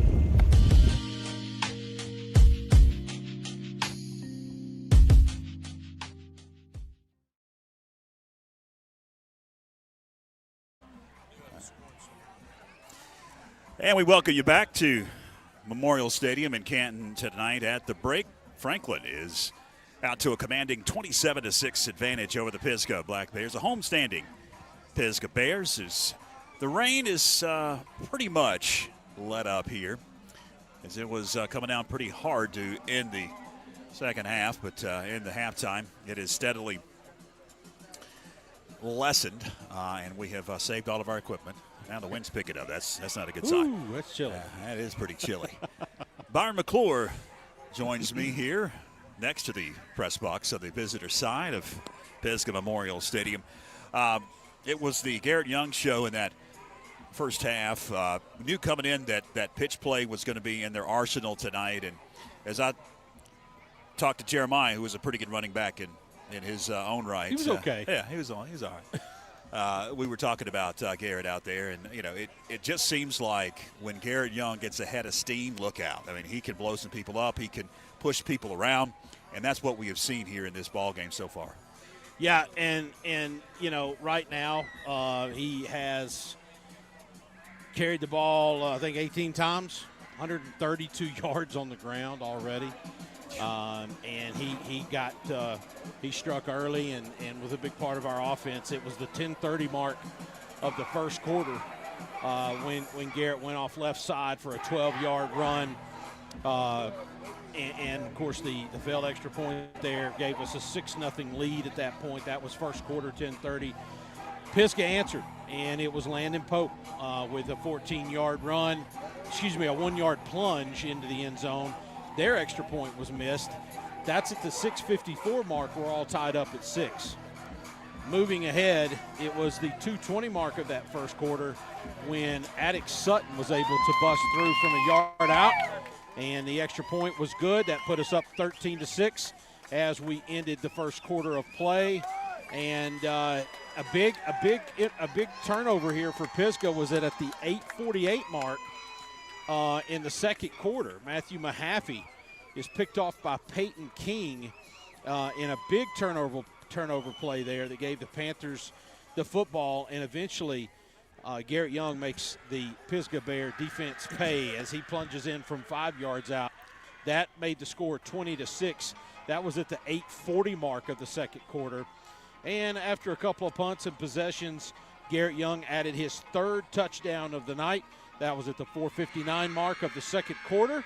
Extra point was good by Olvera, and that's your halftime score. Panthers 27, Pisgah Bears 6. It is homecoming here at Memorial Stadium. They have officially had the homecoming festivities, and we are seeing the teams come back out of the locker room. Back to that Peyton King interception. It seemed like for Pisgah, that was just a deflating interception. That was a turnover in plus territory for the Panthers, and then they ended up punching it in. It just seemed like it deflated the Pisgah Bears. Well, and there were two other things that happened in that first half that the interception just adds on to. And the first one is in the first series on third down, snap to Mahaffey, and the shotgun was bad. That forced a punt. That was sort of a letdown for him.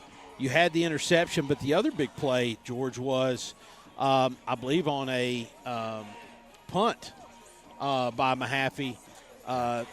There was just a succession of personal fouls that brought us down the field. I know it was at least 30 yards, 40 yards, and gave the Panthers such a short field. But those three key, errors by Pisgah, whether it be physical or mental errors, The Panthers were able to capitalize on that, and that's why you've got a score that I'm not going to sit here and say it surprises me, but it surprises me.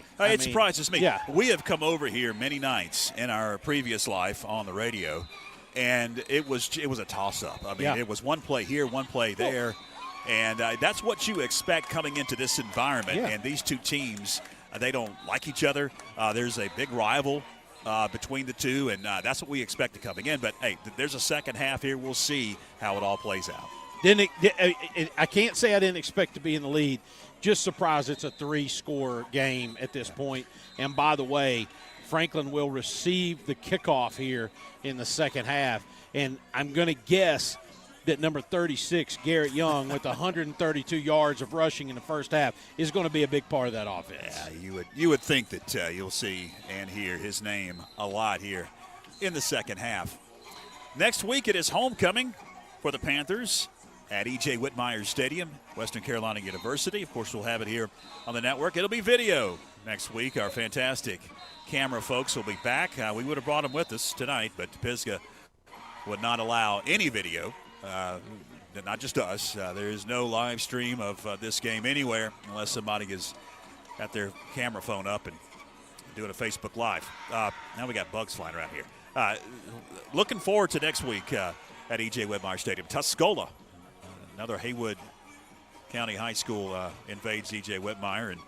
And, that rivalry has kind of blossomed over the years, too. Tuscola has been in and out of the conference, and Pisgah's always been in the conference. Now it's an 8-member conference. The two opponents that these two teams have played, are I'm getting attacked by giant bugs now, is Swain and Brevard.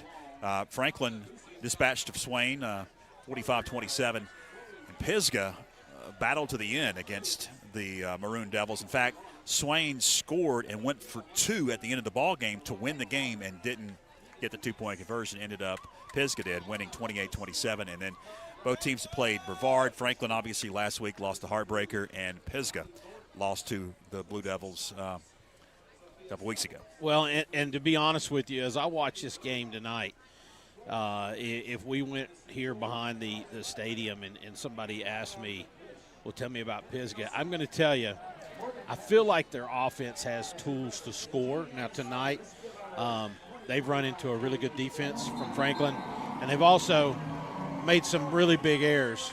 But defensively, I just feel like, George, right now our offensive line is just having their way up front. I don't feel like they have an answer for Garrett Young or even the counterpunch of Attic Sutton right now. And I feel like we can just run this football at will in the second half. So it will be the Black Bears. They've got 12 minutes up on the scoreboard, third quarter. That'll kick it away, as Byron mentioned. Kick it away to the Panthers as I grab my binoculars here that were hidden under the table. I was trying to keep them out of the rain. So teed it up and kicking it away will be Miguel Gomez for the Black Bears. Back deep to receive for the Panthers is Harrison. He stands back at about his 5-yard line. Gabe Harrison awaiting the Gomez kick as he approaches the football, and we are underway here in the third quarter. Going to be a squib kick about the 20-yard line. Up man, going to pick it up at the 25, 30, 35, 40, up to about the 48-yard line.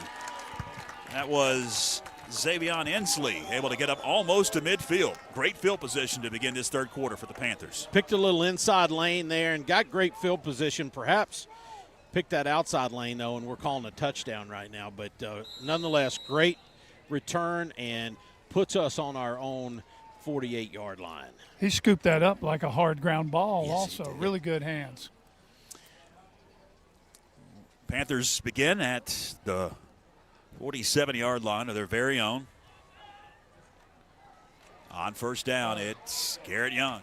And right up the middle, Garrett goes 50, 48, 47-yard line. Gain of about 5 for Garrett Young on first down as the clock ticks down to 11:40 left here. Third quarter, 2nd and 6 upcoming. Mike, in the next few possessions, let us know sort of what the mood was hanging outside the locker room there for the Panthers. All right. The Panthers are going to take their time here, so we've got a little break in the action if you want to go ahead, Mike. The basic theme was don't let down. Keep pounding. Let's go. Pisgah's a traditional, really good team. They have a tendency to come back. He said, just keep pounding, doing what we're doing. Jay, offensive line coach, felt like we had a good advantage on the offensive line, moving their D-line pretty good. So it was kind of upbeat. And if you know, that's a dungeon. The locker room's a dungeon. So a lot of the kids were outside getting some fresh air. Yeah. Then coach called them in and huddled them up.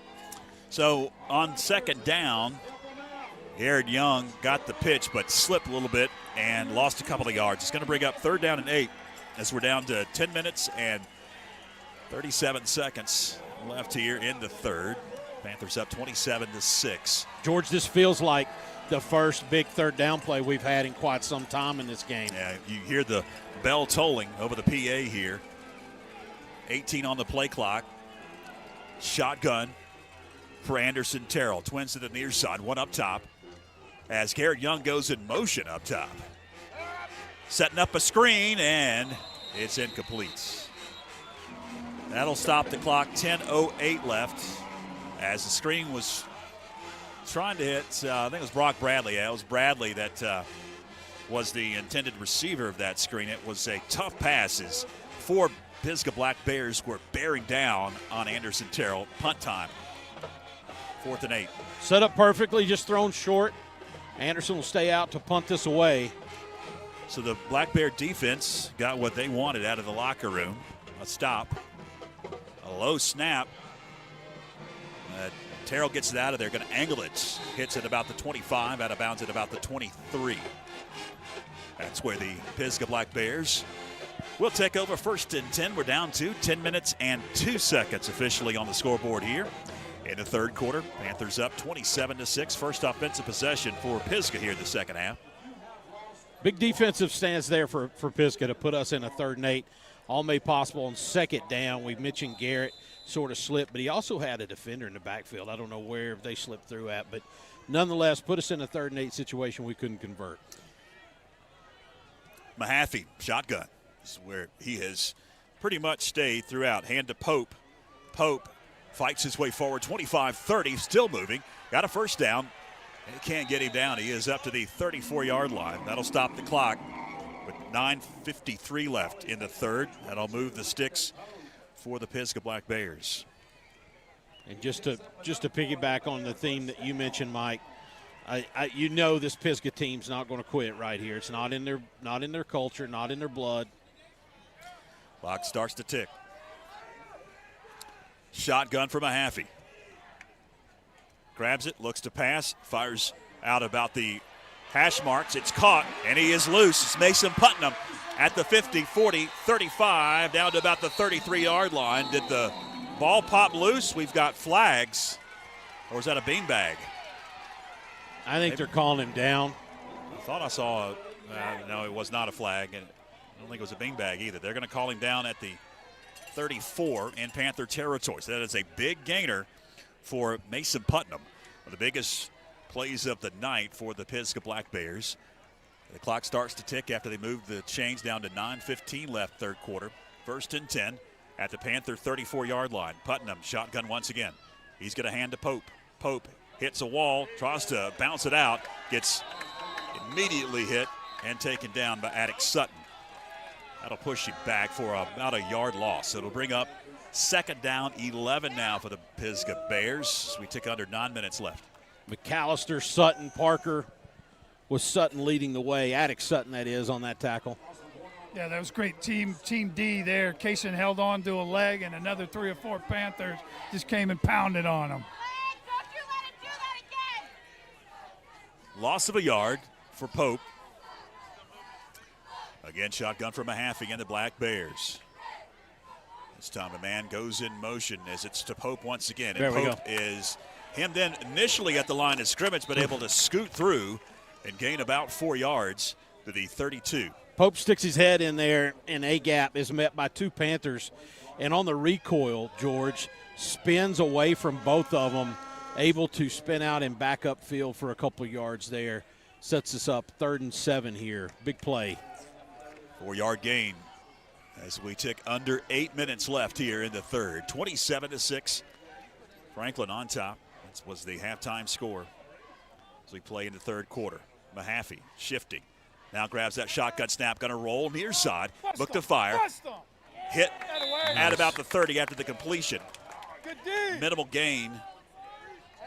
It's going to bring up third down and we'll make that fourth down and about 5 for the Black Bears as Hunter Nelson caught that ball from Mahaffey. Clock continues to tick as he was tackled inbounds. We'll see what the Black Bears do. They're going to go for it. It's fourth down and almost 6. 4th and 5 officially. Good job, Harrison. Close them out, baby. Scrimmaging from the Panther 29-yard line. Mahaffey grabs the shotgun snap, drops deep, goes to the end zone, has a receiver. It is caught. Touchdown, Pisgah. Mason Putnam. Right-hand side, number 3, Putnam, ran a nice post route and a beautifully thrown ball. Coverage was not that bad from Harrison. He was step for step with them. So Pisgah strikes 29 yards. Mahaffey to Putnam. 7 minutes exactly remaining in this third quarter. And looks like Pisgah may go for 2. It's 27-12. And they're going to keep the offense out on the field. Yep. Mahaffey again works out of the gun. Pope on a wing to his left. 2 receivers, 1 right and left. Grabs the snap. He's going to hand on the end around. Stumbling towards the goal line, Mason Putnam. Is he in? Yes, he is. The 2-point conversion is good. Mason Putnam on the end around makes it a 27-14 advantage for the Panthers now after the touchdown and the 2-point conversion by the Black Bears. Exactly 7 minutes remaining in the third. We'll take a break. Back right after this. Make this season unforgettable. Fall sports are here. And just like your favorite team, Mountain Credit Union is here to help you bring home the win. Whether you're gearing up for the big game or tackling your financial goals, we're with you every step of the way. We've got competitive loan rates and high-yield checking accounts. A winning combination so you can score big this season. Mountain Credit Union. Western North Carolina's financial MVP since 1963. Visit your local branch today or online at mountaincu.org. A lifelong resident of Franklin, Jeff Berry has a vision moving the town of Franklin forward, an entrepreneur with investments inside the town limits. He knows the critical infrastructure needs of the town. Jeff Berry would like your support in November. When you cast your ballot on November 4th, vote Jeff Berry for Franklin Town Council. Gomez sends it away. It is Harrison at the 5, up to the 10, the 15. Cuts it up at about the 17, then he is hemmed in and dropped by a host of Pisgah Black Bears inside the 20-yard line. The Panthers, they're one of their worst field positions of the night. 27-14. Panthers, if you just joined us out of the locker room, got the initial possession, able to get 1 first down, but stalled about midfield. And some momentum out of the locker room.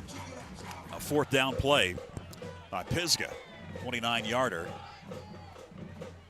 Quarterback Mason Putnam, or check that, receiver Mason Putnam from quarterback Matthew Mahaffey. Cut into that Panther lead. As the hand goes right up the middle, it is Garrett Young. And Garrett able to fight forward across the 20 to about the 22-yard line. It's going to be a gain of 5 for Garrett Young as the clock continues to roll. We're down to 6 minutes and just about 30 seconds remaining here in the third. Guys, I'll tell you what we will take. We'll take 4- and 5-yard gains from Garrett Young for the rest of this game is what we will take. Near hash at the 23 of their very own. It is Anderson Terrell under center. It's hand once again Garrett Young, and Garrett is hemmed in and dropped right up the middle. 2 Pisgah Black Bears collapse at the 25, fights forward to the 26. It's going to bring up third down and a long 3. Under 6 minutes remaining now. 5:54 with a moving clock. 27-14. Pisgah Black Bear fans across the way on their feet. 22 on the play clock as the Panthers will get the call from the sideline. Send two receivers up top as Anderson Terrell works under center. Two backs behind him. He's going to pass. Drops. Terrell fires in the flat. Incomplete. Harrison had it briefly, and he would have had a first down when he went to the turf. It popped loose. Fourth down. Stops the clock. 5:26 left, third quarter. So here comes the punting unit.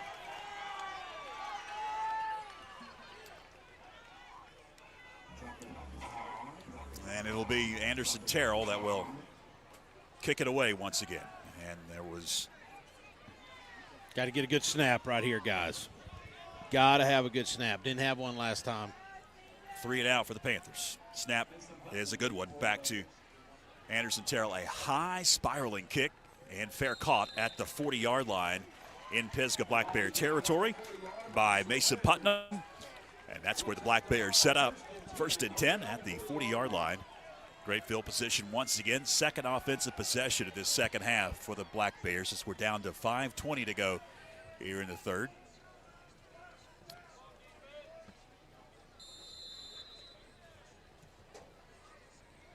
Rain has officially stopped.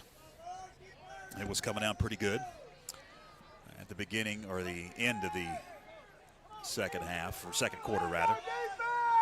Shotgun now, Mahaffey. Grabs the snap, hands to Pope. Pope slung down to the line of scrimmage. Garrett Young just takes the offensive lineman, blows him up, and runs him right back into Pope. Great form tackle once he gets to him, too. Great play by number 36, Garrett Young. No gain officially for Pope. Down to 5 minutes remaining in this third quarter as the clock continues to roll. It'll be second down and 10 from the Black Bear 40-yard line. Brett the Huddle send two receivers up top. It'll be Mahaffey in the gun once again. Wing left in Landon Pope. Grabs that snap as you hear the clap. Drops deep in the pocket. Got a heave. Far side has Putnam. It is caught once again. Mason Putnam all the way down to the 10-yard line. It'll be 1st and goal for the Pisgah Black Bears. And I'm going to tell you, Mike, Mahaffey threw his receiver open right there, if you know what I mean. Yeah, he led him really well, and traditionally, as you watch the Pisgah on film, when they get a good break or a good field position, they take a deep shot. Well executed by the Pisgah Bears there. That'll be the 8-yard line officially. Panther 8, 1st and goal for the Black Bears as the clock rolls. We're down to 4 minutes, 17 seconds. Shotgun for Mahaffey on 1st and goal. Grabs the snap, hands to Pope, right up the middle. Pope into the end zone. Touchdown, Pisgah. Right Oh my. Right over the left side, just a dive play, zone blocking, wide open, 6 for the Bears. All of a sudden, it is 27-20. And will Pisgah go for 2 once again? It looks like they will.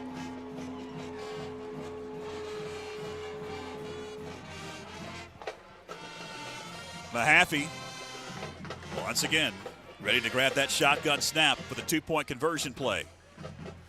Pope in the backfield with him. Looking to go into the back corner of the end zone. Has a receiver. Did he tap his toe? Still waiting for a call. Maddox right, caught it, but did he get his foot down? No, incomplete. Whew. Took a while. It took a minute. So, with 4:06 remaining in the third quarter, your new score, Franklin 27, Pisgah 20 as we head to break.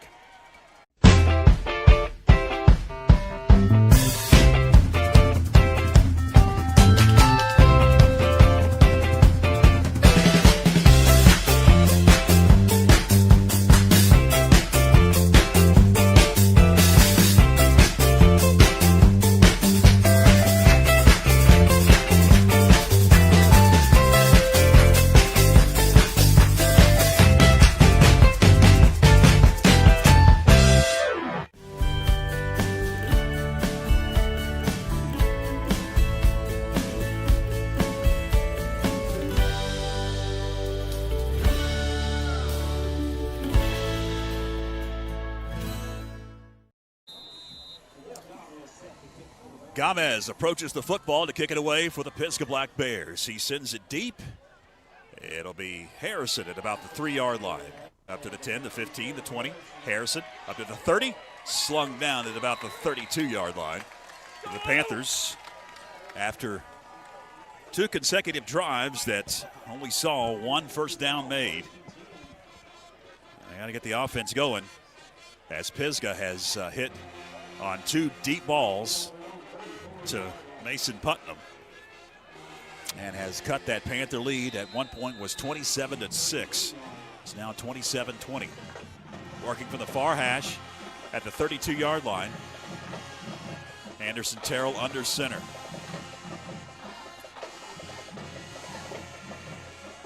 Terrell takes out, hands Garrett Young, and Garrett Young tripped at the line of scrimmage as he was able to gain maybe a yard. I don't think he gained any. No, but it's going to be 2nd and 10 as the clock ticks. 3:45 left, third quarter. Makes you wonder, Mike, what kind of adjustments up front Pisgah made at halftime. I don't know. They must have fed him some Gatorade. I don't see anything normal. You know, I see the linebacker keying on Garrett, but I don't see anything they've really changed. Maybe a motivational speech or something. They'll bring up 2nd and 10. Twin receivers to the near side, working from the far hash. Shotgun this time for Anderson Terrell. Grabs it, drops deep, pocket holes, fires, has a receiver. It is caught at the 45 up to the 46-yard line. It's Lance Parker. Well, I'm sorry, George, go ahead. That'll move the sticks. Go ahead, Mike. I was just saying, well executed there. Anderson, nice little drop back, really calm. Lance Parker, nice little 10-12 inside route, wide open, good throw. Under 3 minutes left now as the clock starts to tick once again. 2 minutes, 51 seconds officially on the clock here. And they'll mark it at the 46 of the Panthers, right at the Pisgah logo here at Memorial Stadium. Down to 14 on the play clock. 3 receivers in the formation. Shotgun for Anderson Terrell. Hand to Garrett Young. And Garrett Young upended after about a 3-yard gain. It's right up to the 50-yard line. It'll bring up 2nd and 7. Clock continues to roll. 2 minutes and 20 seconds, third quarter. Well, I tell you, a drive here with a score, I mean, obviously helps us, but psychologically after coming out and going 3 and out a couple times, just a drive here would change our mentality possibly after 2 quick scores by Pisgah. Again, Terrell shotgun. Going to swing it out. Has a receiver, it's Bowles. 50, 45, first down, 40. Out of bounds in Pisgah Black Bear territory. Flag comes out at the 36. Is that going to be a late hit? Oh, no. Is he going to call a hold right there? That'll stop the clock. 1:50 left here, third quarter. I don't know if that was Parker, Lance Parker out here out wide with the block. It was right where he went out of bounds. Here's the White Hats call, and it's going to be a hold on Franklin. It's a hold. They called on Lance Parker right here at the 40. It's a spot foul, so it should be enough for the first down. And then they'll mark it back. Nope. They'll mark it right at the 49-yard line in Black Bear territory. It'll bring up 2nd down and about 5 yards to go. 1:50 clock is stopped after the penalty, third quarter. Anderson Terrell working out of the gun, 8 on the play clock, grabs the shotgun snap, hands right up the middle. Garrett Young fights for maybe 2 yards. So it's going to bring up 3rd down and a long 3. Yeah, I'm not even yeah, maybe he did get 2 yards. But yeah, I think he got a yard, yeah, officially a yard. 3rd down and 4 now. Clock continues to tick. We're down to 1 minute, 25 seconds left in the third, 27-20. Franklin with the advantage. Twin receivers up top, one to the near side. Shotgun for Anderson Terrell. Grabs the snap. Yes, sir. Fires a pass incomplete, yes, but a flag comes out as he was trying to hit Lance Parker. Oh, we're going to get 15 more. Oh, another flag. I don't know. We're going to get. Well, we'll see here. I saw a couple of white jerseys in the huddle there when that flag flew out, along with the black jerseys. It'll be pass interference on Pisgah. That'll give them a first down, as Lance Parker was hit right as he was going up to receive that pass. It was pretty obvious, the pass interference call. Now we're going to see the other flag. It'll be a dead ball. Or no, maybe not. No, it's going to be against Pisgah. That was one of their linemen. I don't know what he said, but he said it in the wrong area. Now, okay, there's the unsportsmanlike penalty. Yeah. It took a while for him to. Okay, that's going to be another big one. So a 15-yard personal foul, along with the pass interference, which is 10 yards. Wow. 17-yard line. And it's going to push it all the way inside the 20. So 1 minute and 7 seconds officially on the clock. Third quarter. Panthers in the red zone now. And it smells like a polecat here on Pisgah Drive. We've got a skunk on. Or somebody enjoying themselves a little bit. Maybe. Who knows? Too much here. Now we got more discussion here. The white hat, I think he's okay. He's happy with the line of scrimmage. It'll be at the 17 in Black Bear territory. 67 seconds left in the third quarter. Under center this time is Anderson Terrell. He's going to hand to Garrett Young. Garrett cuts it out, now cuts it up across the 15. And Garrett Young down to about the 12-yard line. That'll be a gain of right at 5 for Garrett Young as the clock ticks. We're down to 52 seconds left. A fast-moving third quarter. We took some punches there, though, guys. Couple touchdowns. Matthew Mahaffey came to play. He's a couple of bombs. Yeah. And just well put balls on both of those big plays. 2nd and 5. Garrett Young right up the middle. Had a little bit of a seam. Garrett Young hits it. And he's down to about the 10-yard line. Did he get enough for a Panther first down? That'll stop the clock to move the chains or at least measure. 24 seconds left. I think he's going to be a yard shot. Now they'll move the clock down to 20. Now they stopped it. Now, are they going to measure here? They're going to drop the stick. So it will be a first down. Now they'll move the clock once again. We're down to 17 seconds, and that may be the final play. It looks like it will be. Yeah, flip the field. Of this third quarter. 27-20. Franklin now driving inside the 10-yard line as we head to the other side of the field. First and goal coming up when we come back. Fourth and final quarter coming up on FPSN.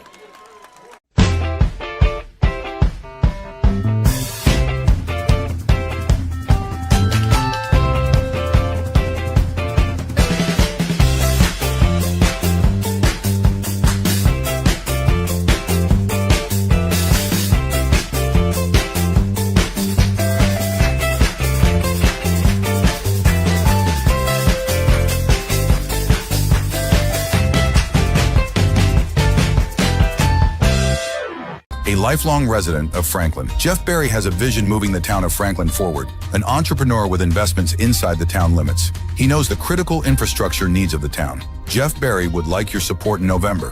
When you cast your ballot on November 4th, vote Jeff Berry for Franklin Town Council. Fourth quarter just about to begin here. It'll be first and goal at the 7-yard line for the Panthers, up 27-20. I'm George Young alongside Byron McClure and Mike Wood roaming the sidelines for us tonight. Our executive producer back on network control, Philip Angel. Also Spencer back helping him in our network studios tonight. The audio-only broadcast. And it's starting to spritz rain again here at Pisgah Memorial Stadium in Canton. Down to 9 on the play clock. They've got to reset it, don't they? Down to 5. They may have to hurry here. Down to 4, down to 3. Under center is Terrell. He'll hand to Garrett Young, and Garrett hits a wall. Garrett Young able to gain maybe a yard on first down to bring up 2nd and goal now as the clock is a-rolling. Gave him 3 yards on that play? I don't think they gave him anything. Okay, we were on the 7. I'm sorry. Oh, I feel the rain. Down to 24 on the play clock. Panthers taking their time. It'll be 2nd and goal. No gain, 2nd and 7. As Paxton Sutton got the call, and he was able to gain nothing. Shut down quick up front. Yeah, they're trying to just cram it down their throat a little bit, and at this very moment, it's not working. Inside interior, pretty good. Pisgah just can't move him right now. We were a minute ago, but not here at the goal line.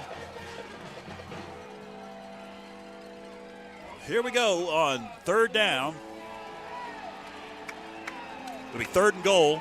No gain again. 3rd down from the 7. 3rd and goal from the 7. Clock continues to tick. It'll be shotgun this time for Terrell. Look out. Able to get out of a would-be tackler. And then a guy was wide open as he was able to get out of the tackle and shoot it out to Brock Bradley, but Brock Bradley could not secure it. And it's going to bring on the field goal unit. What a great move by Anderson Terrell just to stay alive on that play.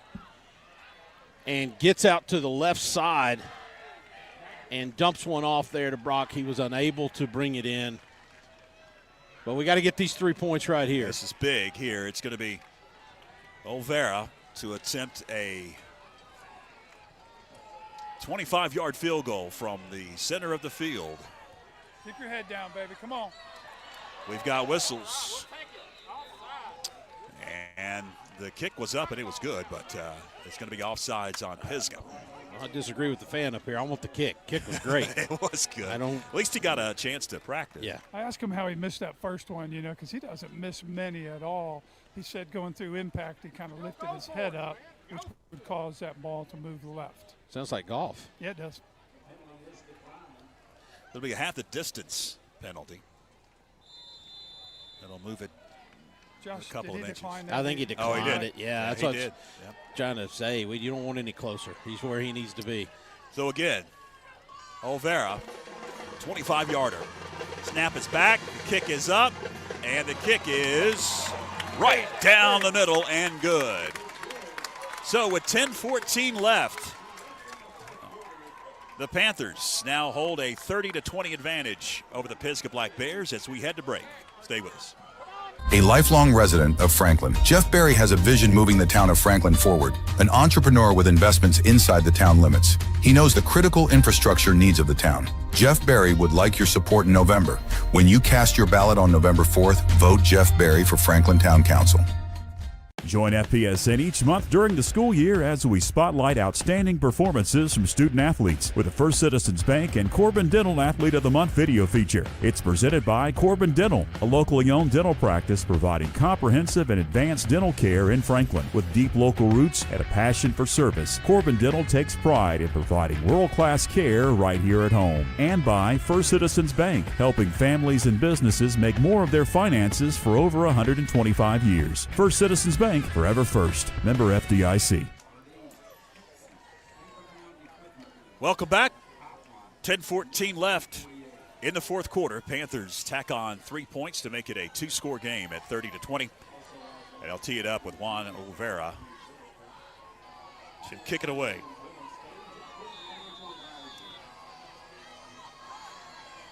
Olvera approaches the football. And we are underway. It's going to be gathered in at about the 10-yard line. Looked like he took a knee at the 20, 30. Yeah, I agree with the coach. It looked like he was down, but they'll say that he was able to keep his feet, get up to about the 33-yard line. That'll be where the Pisgah Black Bears will scrimmage first down and 10. Did look like he dropped to a knee, but I don't know what the deal. That's on the other side of the field. Yeah, so we couldn't really tell. Let's see what the game plan is here for the Pisgah Bears. Matt Mahaffey been going through the air the past couple of possessions. Grabs the shotgun snap, going to hand off this time. It is Pope. Pope kicks it outside, And he's going to be taken down at about the 35. It was Garrett Young in on the tackle. Did gain a couple. What a great play there by number 36, Garrett Young. Pushing Pope out wide. Got him by the hips, brought him down. Gain of 2 for Landon Pope.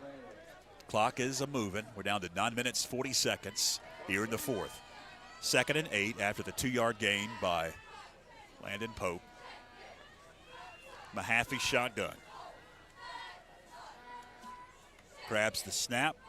He's going to hand off. And Pope able to get a chunky yardage to about the sticks. About 9. They'll say 1 yard across the line to gain. Give him first down. And we'll move the chains for the Black Bears. Stop the clock briefly now. It starts to roll. We're down to 9 minutes and 15 seconds remaining here in the 4th. Right at the 43-yard line is where the Pisgah Black Bears will scrimmage of their very own. Mahaffey out of the gun. 3 receivers, twins to this near side, 1 up top as he drops deep, fires deep, has a receiver, there we go. And he was double covered and knocked away. The cup. Yeah, nice play there. Harrison had single coverage on him. The safety came over to help him. Great defense there in the back. And Harrison smaller, but turned around and did something that gosh, I love to see it. He turned around and found the football, Mike, and just poked upwards there with his left hand and knocked the ball out of the hands of the receiver there. Great play, Gabe Harrison. We should be able to get one of those. He is just dropping back, taking a 5-step drop and throwing it. We should be able to intercept one of those here. Stops the clock. 8:50 left. 2nd down, 10. Mahaffey awaiting the shotgun snap. He grabs it. He hands to Pope. Pope able to get a couple of yards up to the 47-yard line of their very own. It's going to bring up 3rd down and long now for the Pisgah Bears. Down to 8 minutes, 35 seconds. Another big play. I don't know if the Panther fan base realizes it's 3rd and 7.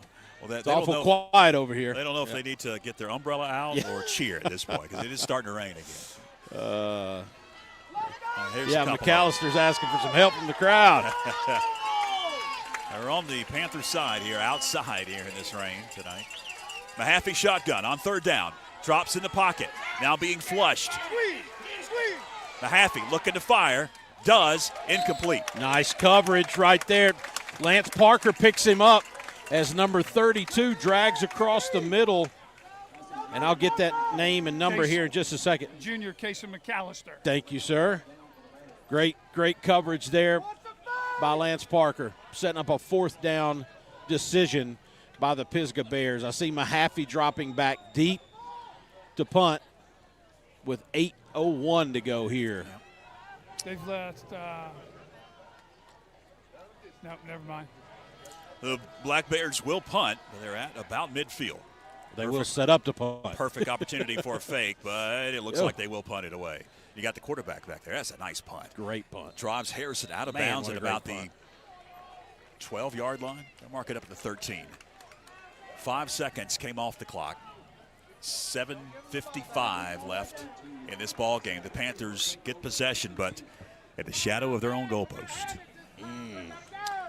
Hey guys, how much would you guys like one of those 4 or 5 minute drives that ends up down here in this end zone? That's what Josh Brooks is hoping. Yeah. 10-point lead. We've got whistles. Oh, and Pisgah Black Bear comes on late. Down to 19 on the play clock. As Anderson Terrell looks to the sideline. May get a change of plays here. Goes to the line, settles under center, takes out. Hands to Garrett Young, who kicks it out. Garrett Young, flag down. 20, 25, Garrett Young breaking free. 30, 35, 40, up to the 45, but I'm afraid it's coming back. Definitely going to be come back, thrown right there on the right side of the offensive line. Got a hold, as indicated by the white hat. So that will be half the distance penalty. I think the coaching staff. Either Jay or Josh said, number 42 fell down. Yeah. That was, I think, what I got out of that. Wasn't a hold. Somebody fell down. Somebody fell down. Of course. Are we on air? Yes. Yes, we are. I tell you, if you study the film, that guy has that tactic. If he's beat, he will grab the shirt of the offensive lineman Yep. and pull him down. From a bystander standpoint, it looks like a hold. Right. Yeah, because you're just catching the tail end of it, right? Exactly. So we saw it 4 or 5 times on film. Clock starts to tick.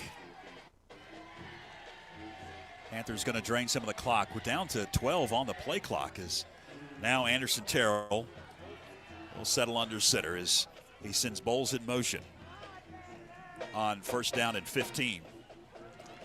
Right up the middle. They are punching at the ball. Sorry, George. They are punching at the ball, going through the line, trying to get it out of Garrett's hands. Need a turnover. I do think it's interesting here. Down 10 with 7. They're okay with letting us run time off with the play clock here. I guess they feel like with that vertical game, because to your point, Mike, you think we might intercept one, but to be honest with you, they've got a couple of receivers that in that vertical game are pretty good. And, if Mahaffey leads them, God forbid they get that opportunity. The clock is rolling down to 6:42 on the official game clock. 2nd and 12, gain of 3 on a bootleg. Terrell fires, and it's going to be caught up at the 30-yard line. And what a rollout pass. Anderson sort of threw it off his back foot, Mike, or at least that's what it looked like to me, but I'm equally as impressed with the catch because it looked to me like Brock had run past that ball a little bit and caught it behind him and low. Brock Bradley caught it, went down immediately right at the 30-yard line. That'll stop the clock briefly. They'll keep it rolling now. That should drain a couple of more minutes off the clock. Down to 20 on the play clock. Panthers in no hurry to run a play. And again, Pisgah just watching as time continues to tick here. Anderson Terrell under center as Bowles goes in motion. Down to 10 on the play clock as the hand goes to Garrett Young. Garrett Young up to the 32, gain of 2 yards. That's going to bring up 2nd and 9. Officially a yard now as the clock continues to roll. We're down to 5 minutes, 40 seconds. Trying to keep our clock as close as we can on screen. We appreciate you joining us here on the audio-only version of tonight's broadcast. We're out here in the elements, bringing you the game with the rain falling. A little bit of a mist at this point. 5:20 left. 17 on the play clock as the Panthers work out of the gun. Anderson Terrell fakes the handoff. Terrell knocked out of bounds at about the 36. Jay didn't want him to head out of bounds because it's going to stop the clock. It's going to bring up 3rd down. Yeah, and that was probably a business decision by Anderson. Absolutely. Trying to keep himself healthy. He was going to take a hit. Did not get the first down. He is about 3 yards shy, make it 4 yards shy. So it's going to bring up a 3rd down and 4, 5:07 left in the 4th quarter. Panthers with a 10-point lead. Anderson Terrell under center on 3rd down. And looks like we've got some movement. No flags come, as it looked like Pisgah jumped into the neutral zone. And in high school ball, if you cross the neutral zone, it should be a flag immediately, but we did not see one. So Garrett Young gets it. Garrett Young fights. Garrett Young going to be short of the line to gain. Yeah, that one hurts. A yard shy. For sure we were going to get the offsides call there. And Garrett Young got close, but he's going to be about 2 yards short. So the clock is ticking. We're down to 4 minutes and 40 seconds. I think Coach Josh just talked to the side judge and says, I'm going to call a timeout with a couple seconds left on the play clock. It looks like that's going to take us down to about. Nope, here he goes. No, game on. Okay, they're going to go for it. We'll see if it's just a no play. Terrell under center. He goes to the line, now going to look to the near side. Just going to try to draw him off sides here. Down to 5 on the play clock. Down to 4, down to 3, and now a timeout whistle with 4:10 left on the clock. Franklin going to talk it over. We'll see what they do. It's going to be 4th and a yard, just right at a yard. It's right on that hash mark. The punt team, guys. I would have bet the other way. Yeah, I would have too. Calling Josh's games for 20 years, but understand it for sure. Make a long field. Yeah, you've got a 2-score lead. 2-score game. Yeah, 2-score game. Might change. Definitely factors in there, right? Yeah. You know, if you do get the first down, you're pretty much in this game unless there's a turnover. With right at 4 minutes left, 4:10 officially, with a missed rain falling here at Memorial Stadium. I'm George Young alongside Byron McClure, Mike Wood on the sidelines. Glad that you're with us on the Franklin Panthers Sports Network. And Terrell going to punt it away. He stands back at his 25-yard line.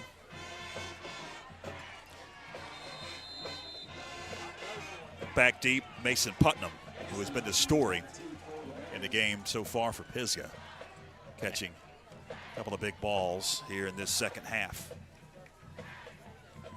Low snap, but Terrell gets that punt out of there, and it's going to be a nice one. Drives Putnam all the way back to the 20-yard line. Then he muffs it, picks it up at the 15, and then he is loose. Yeah. Look out down the far side. Nobody there. Home. Gosh. And he is finally going to be hemmed in and dropped at about the 35. Well, that's just a mistake. That's just a mistake on special teams, Mike. I didn't see anybody on the left side of the field over there. Nope, the little fumble may have thrown things off, but how about number 4, Xavion, catching him from behind? That was huge, guys. They're going to mark it back at the 38-yard line in Panther territory. Able to get all the way across the 50 to the 38 on a kick return by Mason Putnam. I don't even think the sticks had to move, did they? Not much. We were. I think a yard. Mahaffey, shotgun. Drops. Being chased. Heaves in the middle of the field, and it is incomplete as he was trying to hit Mason Putnam. Once again, trying to throw Putnam open across the middle. But I think Mahaffey took a shot on that one, too, from McAllister. He did. We're down to 3 minutes, 49 seconds here in the fourth. 2nd and 10 upcoming. Boy, I don't miss the fans sometimes. Yeah, plenty of coaching up here. Oh, yeah. Plenty of coaching. Yeah, we are literally out in the elements in the stands next to the fans tonight because there's a lot going on. Not enough time to go through it all. All right, 2nd and 10. Mahaffey fires. It's going to be intercepted at the 25, up to the 30, the 40, and taking a knee, Lance Parker. Hold on, guys. We may have a flag here. We've got a flag in the backfield. Hold on. There is a flag right around where the quarterback got hit.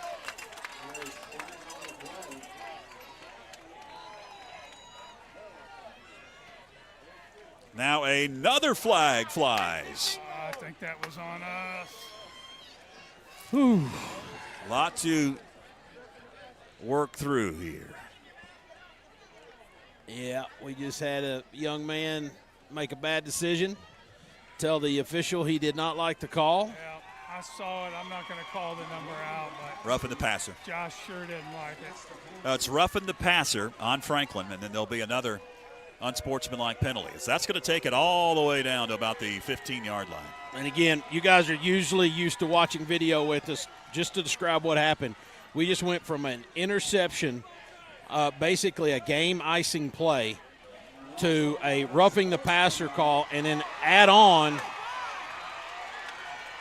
30 yards because you got the roughing the passer and then you got a personal foul. And all of a sudden, Pisgah set up on our 11-yard line with 3:39 to go. They could get a first down turnaround at the 1-yard line. Absolutely. It was a pretty much game-securing interception for the Panthers. They called roughing the passer, and it was a bang-bang play. I saw it. It was targeting, so it's Mahaffey firing to the end zone over the head of his intended receiver. Trying to hit Maddox right and airmail that one. It'll bring up 2nd and 10, 3:36 left. Man, what a turn of events right there. We just went from putting the game on ice basically to now having to defend 11 yards to the Pisgah touchdown here. You think you'll see 3 consecutive pass plays to the end zone here? Seems to be that they haven't been able to establish Landon Pope really tonight. Putting the ball in Mahaffey's hands has been the call. Pope on a wing to Mahaffey's left. Second down. Hand goes to Pope. And he's going to weave his way towards the goal line. And he is going to be short, but he may have picked up a first down at the 1-yard line. Man, he just had a ton of room over there between the guard and tackle. He's going to be a yard shy. So 3rd down and a yard. They'll mark it at the 2. Clock starts to roll. We're down to 3 minutes, 20 seconds. Mahaffey under center. 3 backs behind him in an I formation. Pope initially was hit, falls forward, and he is in. Credit to that kid, man. He was hit behind the line of scrimmage and fought his way for 3 yards. 3:08 left. Clock is stopped now with the touchdown. And the question is, are they going to go for 2? 30-26. Long discussion here. They have not started the play clock yet. Well, I mean, going for 2 here puts them in a position, field goal to win the game. So you're at home, it's homecoming, and you are playing to win, evidently. They're going to go for 2 with the Pisgah Black Bears. Mahaffey under center.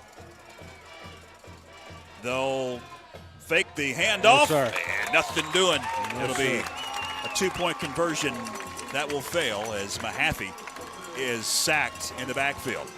30-26, and now the Pisgah's able to get the ball back. They'll have to score a touchdown to take the lead. 3:08 left here in the 4th quarter. 30-26 is the score.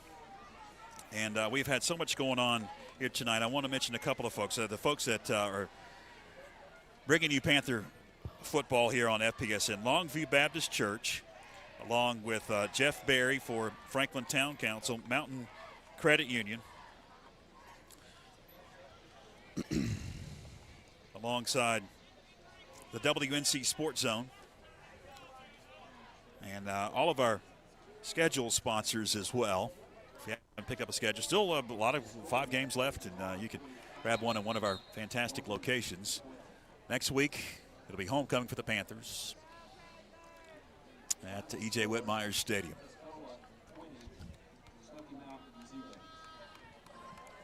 Tuscola beat Smoky Mountain tonight in Mountain 8 conference play, 20-0.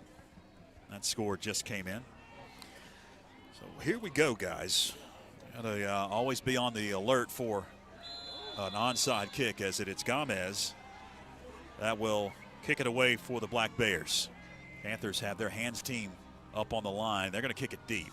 Gomez sends it down to about the 10-yard line. It's Harrison up to the 15, the 20, the 30. Harrison loose at the 40. Harrison at the 50, at the 40, at the 30. And yes, sir! Dropped at about the 25, maybe the 24-yard line. What an answer by the Franklin Panthers. I didn't get a chance earlier to say, Mike, but I've said it before. We know the pedigree that Gabe Harrison comes out of. He's the cousin, I believe, of Tyler Harrison, one of my all-time favorite Panthers. I love the way he returns kicks, guys. He is on full speed from the minute he catches the football. Man, when he hit that little seam there and it opened up, did you see that breakaway speed? Absolutely, he had, absolutely. 2:58 left after the tremendous kick return for Harrison. He sets up the Panthers in great field position, plus territory at the 24-yard line of the Black Bears. They work from the far hash. Anderson Terrell under center. 2 backs behind him. Pitch goes to Garrett Young off right side. Garrett inside the hashes, going to be hemmed in and dropped, and a timeout called by Pisgah. Maybe a yard for Garrett Young. 2:52 left as a timeout is called. They have 2 left. That's their first timeout here of this second half. Let's go ahead and set this up too, guys, just in case. Mike, you talked to our kicker there last week, and he told you his yardage was where? He said he could hit it from 48. 48. Well, we're definitely inside that. We're on the 23 right now, which would be about a 40-yard field goal. I've seen him do it in practice, guys. Yeah. He's got a really strong leg, but, something that long, a field goal that long, everything. Oh, yeah. It's got to work out. Has to be on time. Yeah. Has to be on time. You've got wet turf. It's real humid. Got some rain falling from time to time. I just want to see the clock moving. I agree with that. We've had 2 back-to-back ball games where that clock cannot move quick enough, it seems. Second and about 9 coming up after the timeout. Both teams back out onto the field. Credit to the Pisgah defense, too. I mean, they've really stepped it up here in the second half. We'll see as Terrell comes back to the line of scrimmage. A couple of big plays have turned the tide for the Black Bears.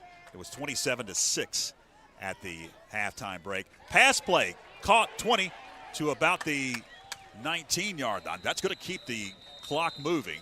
Great move by Paxton. Zero sophomore there. He was going out of bounds and dropped straight down inbounds. Make them use one of their timeouts. I think they have one left, guys. That's correct. 2:44 left after the timeout. 30-26, 4-point advantage for the Panthers. It'll bring up a third down. It looks like about 6 as we are at a bad angle here. 3rd and 6 at the 20-yard line for the Panthers after this timeout concludes. And, guys, just to give you an idea of how Pisgah has stacked the box right here and tried to take Garrett Young out of the game, it is not typical for us in a clock milking situation to throw the football on second down, Mike. I know you don't see that often from our play caller. Loved it.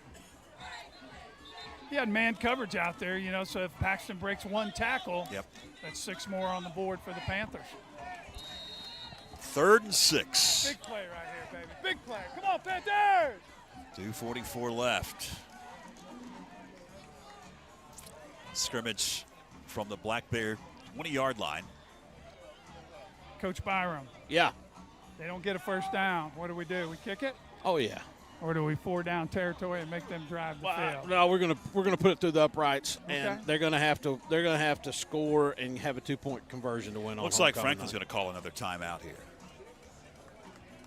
Down to 6 on the play clock, and they're nowhere near the line of scrimmage. Yep, there goes the timeout.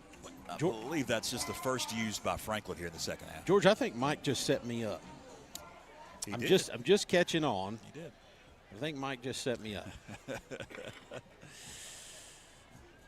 Well, the spritzing of rain continues, but it is not as hard as it was. You guys are lightweights. I just don't. Up there in the RV. Yeah, man. I know. I just can't imagine the savagery of anybody who'd hang out in weather like this to call a football game. Thanks I'm for. sorry. No, go Big ahead. game tomorrow, man. My Georgia Bulldogs have beat up on Alabama 7:30 in Athens. Be there.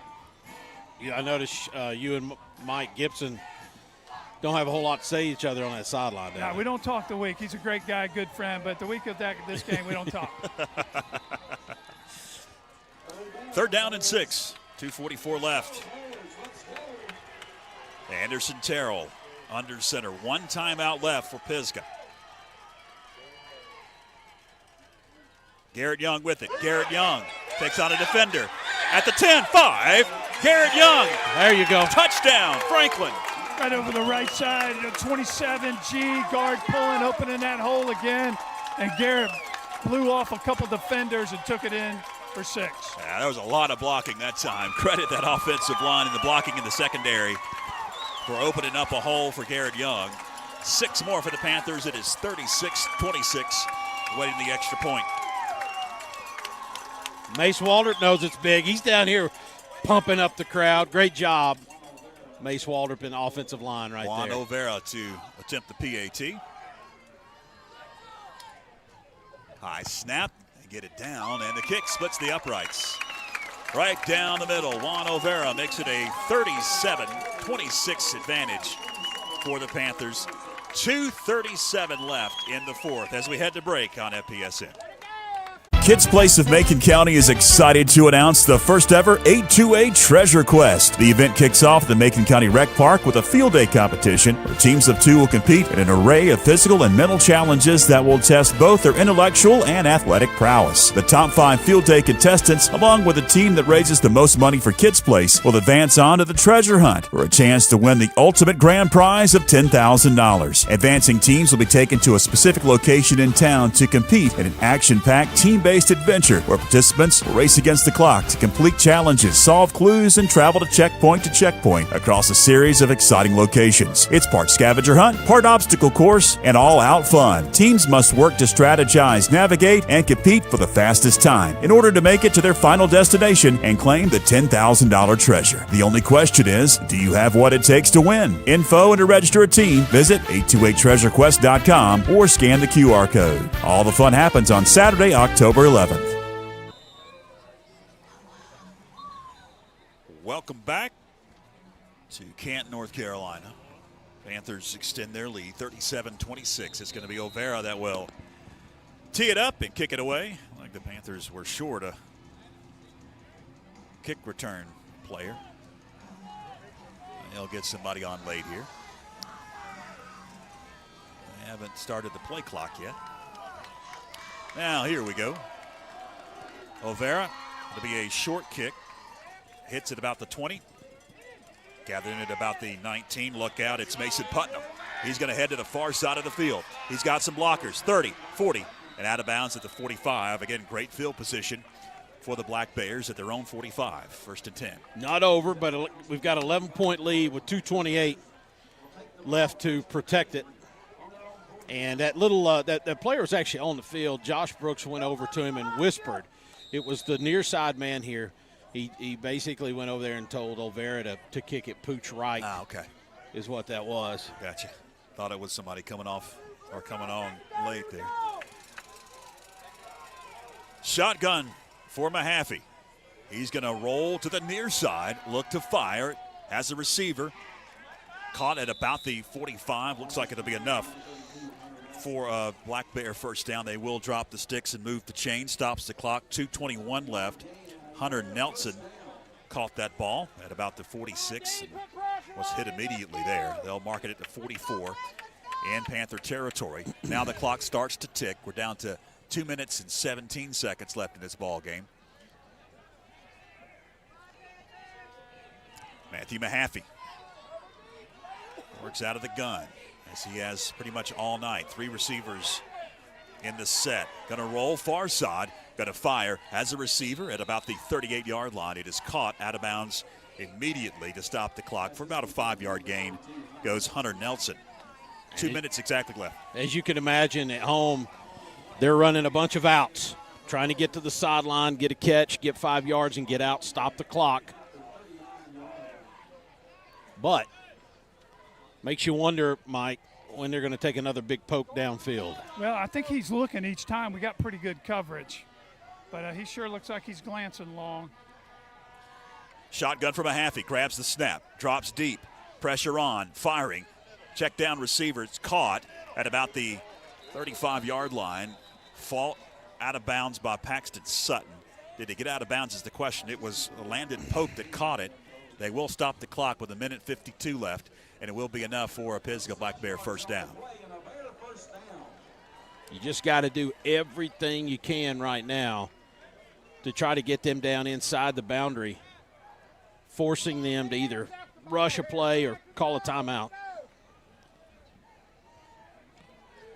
He did get out of bounds, though. The clock has not started to move. It's at 1:52 left. Mahaffey drops, heaves, end zone, incomplete.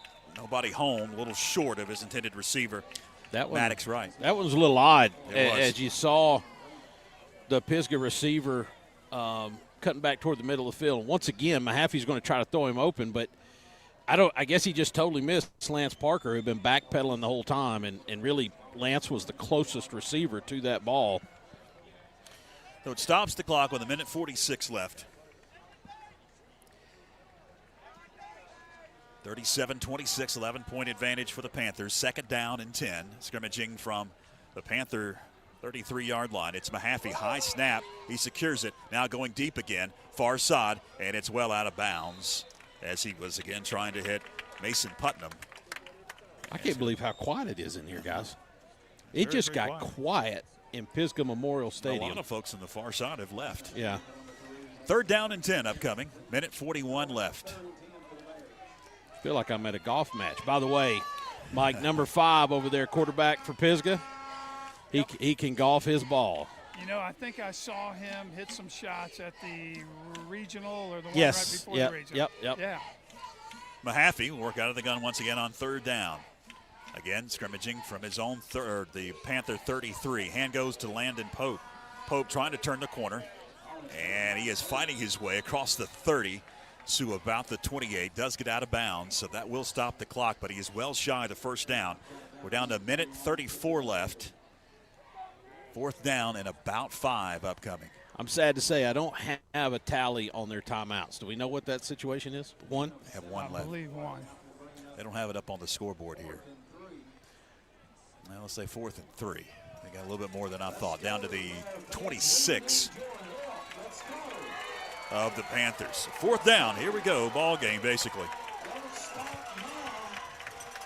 Matthew Mahaffey shotgun. We've got whistles, and we've got a timeout called by Coach Josh Brooks. The Panthers want to talk it over. That'll be their second timeout. So both teams have one timeout left. The minute 34 left here in the fourth. Franklin up 37-26. Looking to go to 4-2 and drop the Pisgah Black Bears to 4-2. If we finish this off, guys, this is a big win. This is a big win, Anytime especially. you can come here. Absolutely, it is. And like I say, it was clear in the first half they could score points. They came out in the third quarter and put it on us. Biggest adjustment for them is whatever key adjustments they made at halftime to basically neutralize Garrett Young in this game has been big for them because they've been able to do it. 132 yards in the first half, and I don't know what he's at right now, but it's not 132 yards in the second half. Probably more like 32. But of course, he did have the big touchdown run there for about 20-something yards. But still, they have loaded the box up and played great defense. Here we go. Minute 34 left. Fourth down and 3 for the Black Bears. At the Panther 26-yard line, it is Mahaffey out of the gun. He's going to hand to Pope, and Pope is not going to make it. There we go. There we go. Landon there Pope we go. Gets about 2 yards, but he is going to be short. Man, what a play. What a way. And that should finish it right there. We'll milk this clock out. Unfortunately, they do have one timeout, but stops the clock. Turnover on downs. Minute 29 left.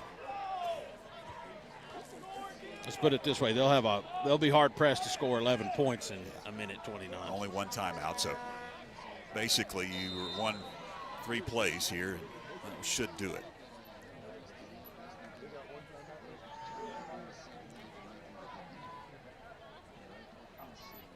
Terrell takes out, hands Garrett Young, and Young right up the middle to the 30-yard line. Garrett Young able to gain right at 4 yards, and there's the timeout. So it'll stop it with a minute 23 left. Should be the last timeout for the Pisgah Black Bears. And we'll take a quick break ourselves. Back right after this. Join FPSN each month during the school year as we spotlight outstanding performances from student athletes with the First Citizens Bank and Corbin Dental Athlete of the Month video feature. It's presented by Corbin Dental, a locally owned dental practice providing comprehensive and advanced dental care in Franklin. With deep local roots and a passion for service, Corbin Dental takes pride in providing world-class care right here at home. And by First Citizens Bank, helping families and businesses make more of their finances for over 125 years. First Citizens Bank, forever first. Member FDIC. Panthers trying to close it out here tonight in Canton. And I was trying to remember the last time the Panthers played here at Memorial Stadium, because in 22 and 23 it was not operable. It was flooded and they had to repair it. Right. So I believe the last time the Panthers played here was 2021. Out of the timeout, 2nd and 7. Handoff right up the middle. That should do it. First down and more. Across the 40, 45, up to the 47-yard line. It's Attic Sutton. He signals first down. They'll start the clock rolling after they move the chains. A minute 16 left. And the Panthers will get out of Canton with a W. All eyes on 36. Little quick hitter there. Give it to Attic Sutton. Ices the game. Clock starts to roll.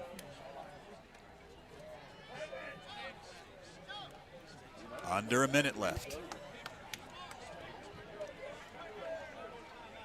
Nice win, Panthers, huh, guys? I mean, it Hard-fought. feels good to win in this place, you know? It does. You don't come in here and they don't roll over. Played a solid game tonight, good solid fundamentals. I was proud of the quarterback because I saw the coaching that he took this week, and he executed really well. They'll drain this one down to 10 on the play clock. And now there's the knee. That should do it. We're down to 27 now.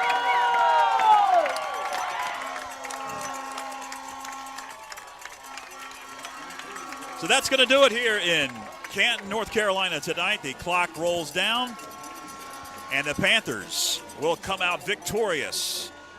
They'll move to 2-1 in the Mountain 8 split conference, 5A, 4A, and they'll move to 4-2 overall.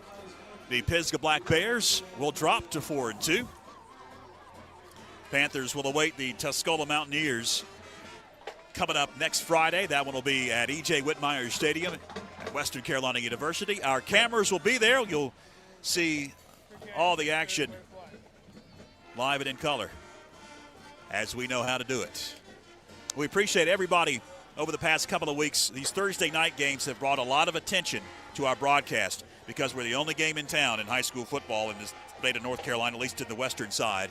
And we've got a lot of folks that have really been interested in what we have been doing, and we appreciate all the praise and the thanks, because it's a lot.